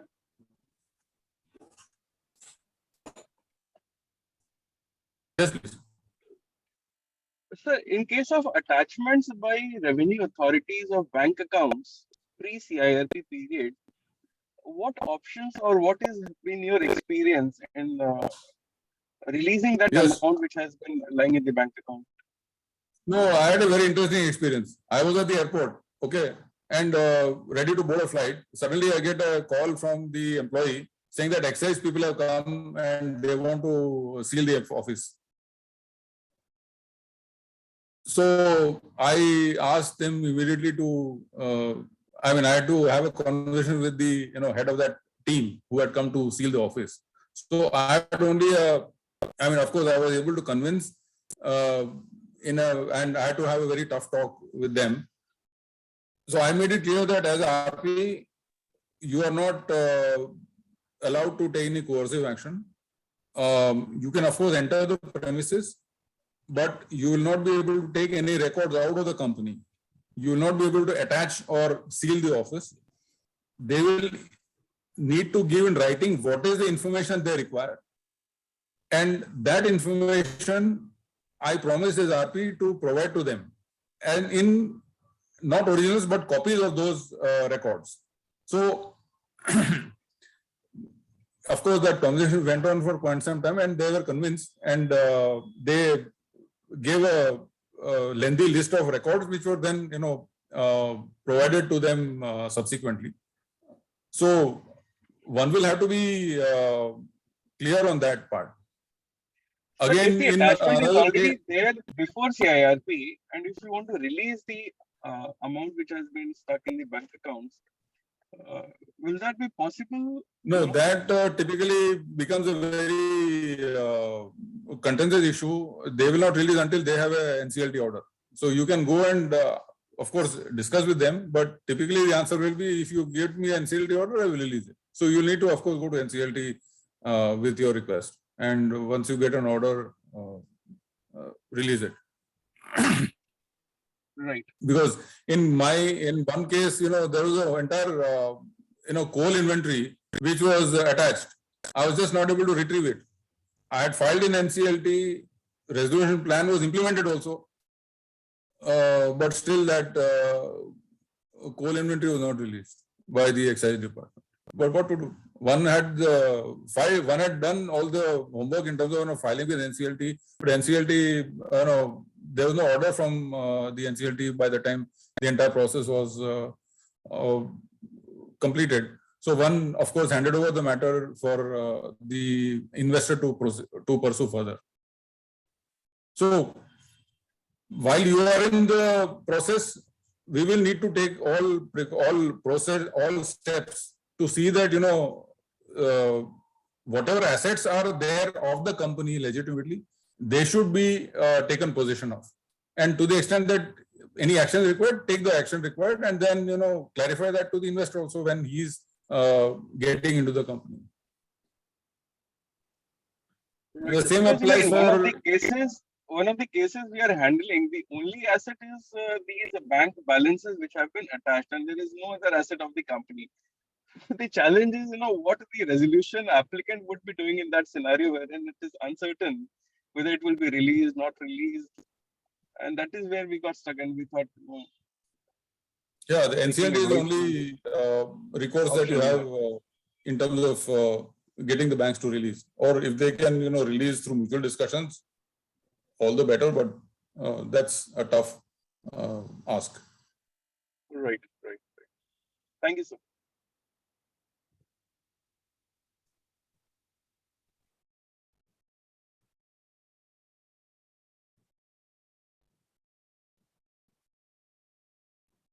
And there was one situation where there is a lien, or actually there is some FD based on which a guarantee has been given to a government authority, and we wanted this government authority to release or at least advise the bank to release the monies.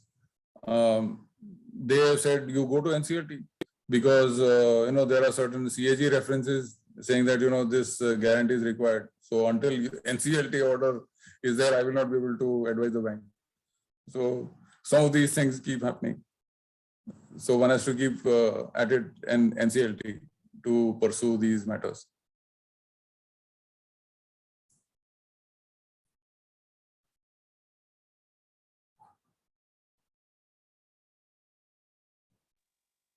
Right, sir.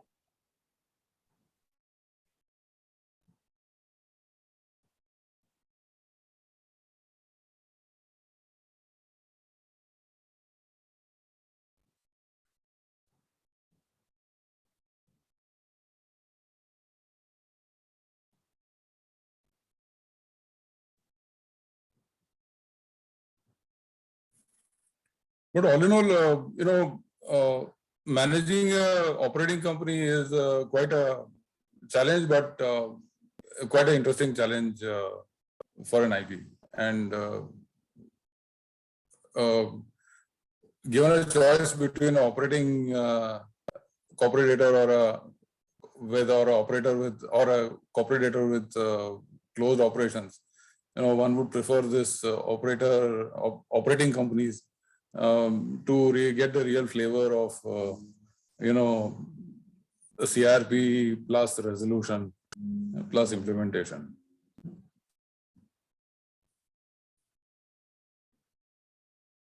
In many cases, I mean, at least one of the cases, I had a real chance of restarting a power plant. So, of course, that was actually a power plant with 4 units, and of which 2 units, of course, we had to do a technical study to figure out, in what manner these can be restarted. There was some capex, which was, the report actually, of course, gave the capex requirements, etc.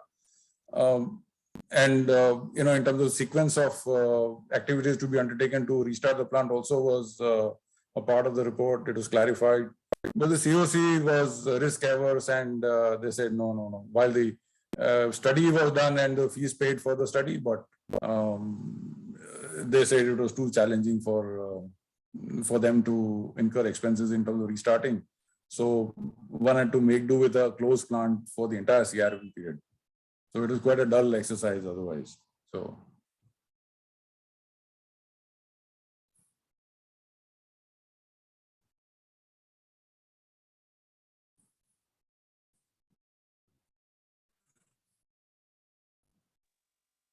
when you talk about a company which is having running operations, when we took over one of the cold storages, we found that there were no licenses or approvals in place, and we have to continue to run the cold storage. And can you speak a little bit more into the mic? I'm not able to pick up everything that you're saying. So in case of running operations, can you hear me now? Yeah, better. When we took up one of the operations, there were no approvals or licenses in place, but the cold storage needs to be continued to be in a running situation. And despite our efforts, we are not in a position to get those approvals now. So what would your advice be in this situation wherein there are no approvals, but the operations need to continue?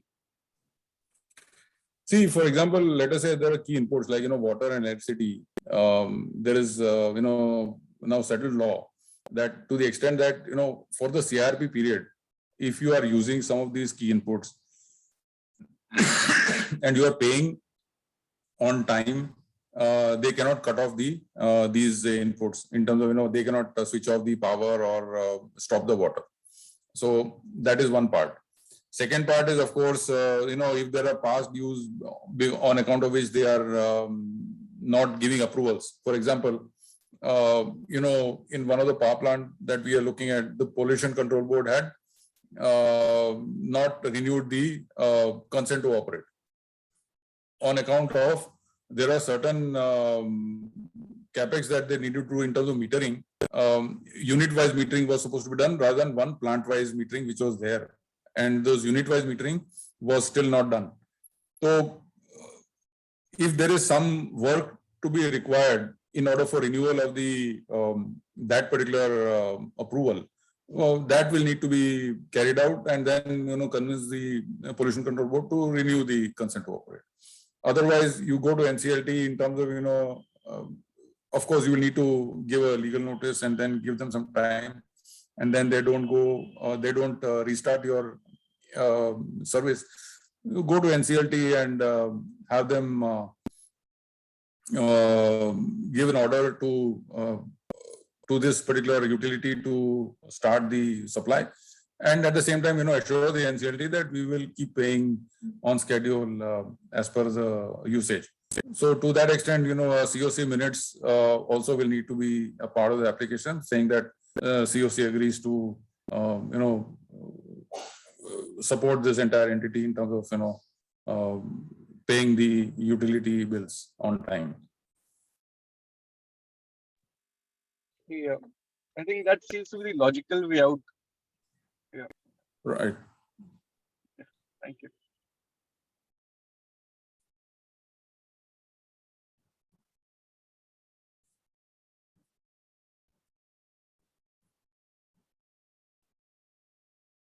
So keeping the COC in the loop on the status of the operations, status of the cash flow, legal issues that typically are faced by the corporate debtor over this entire CR period has to be part of every COC meeting, so that COC is not kept in the dark and these things don't come as a surprise. And you want COC on your side in these situations. So it builds a trust between the RP and the COC also, in terms of saying that they've been upfront, transparent about everything that they are going through. Generally useful.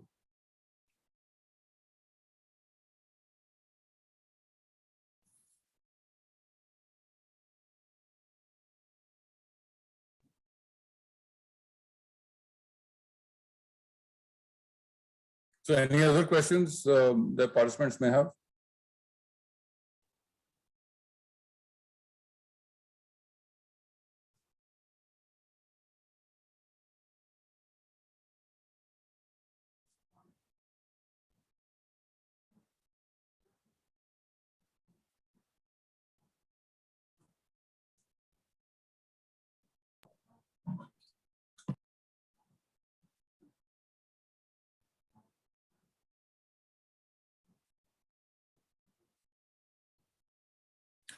So Nitika, that seems about it for today.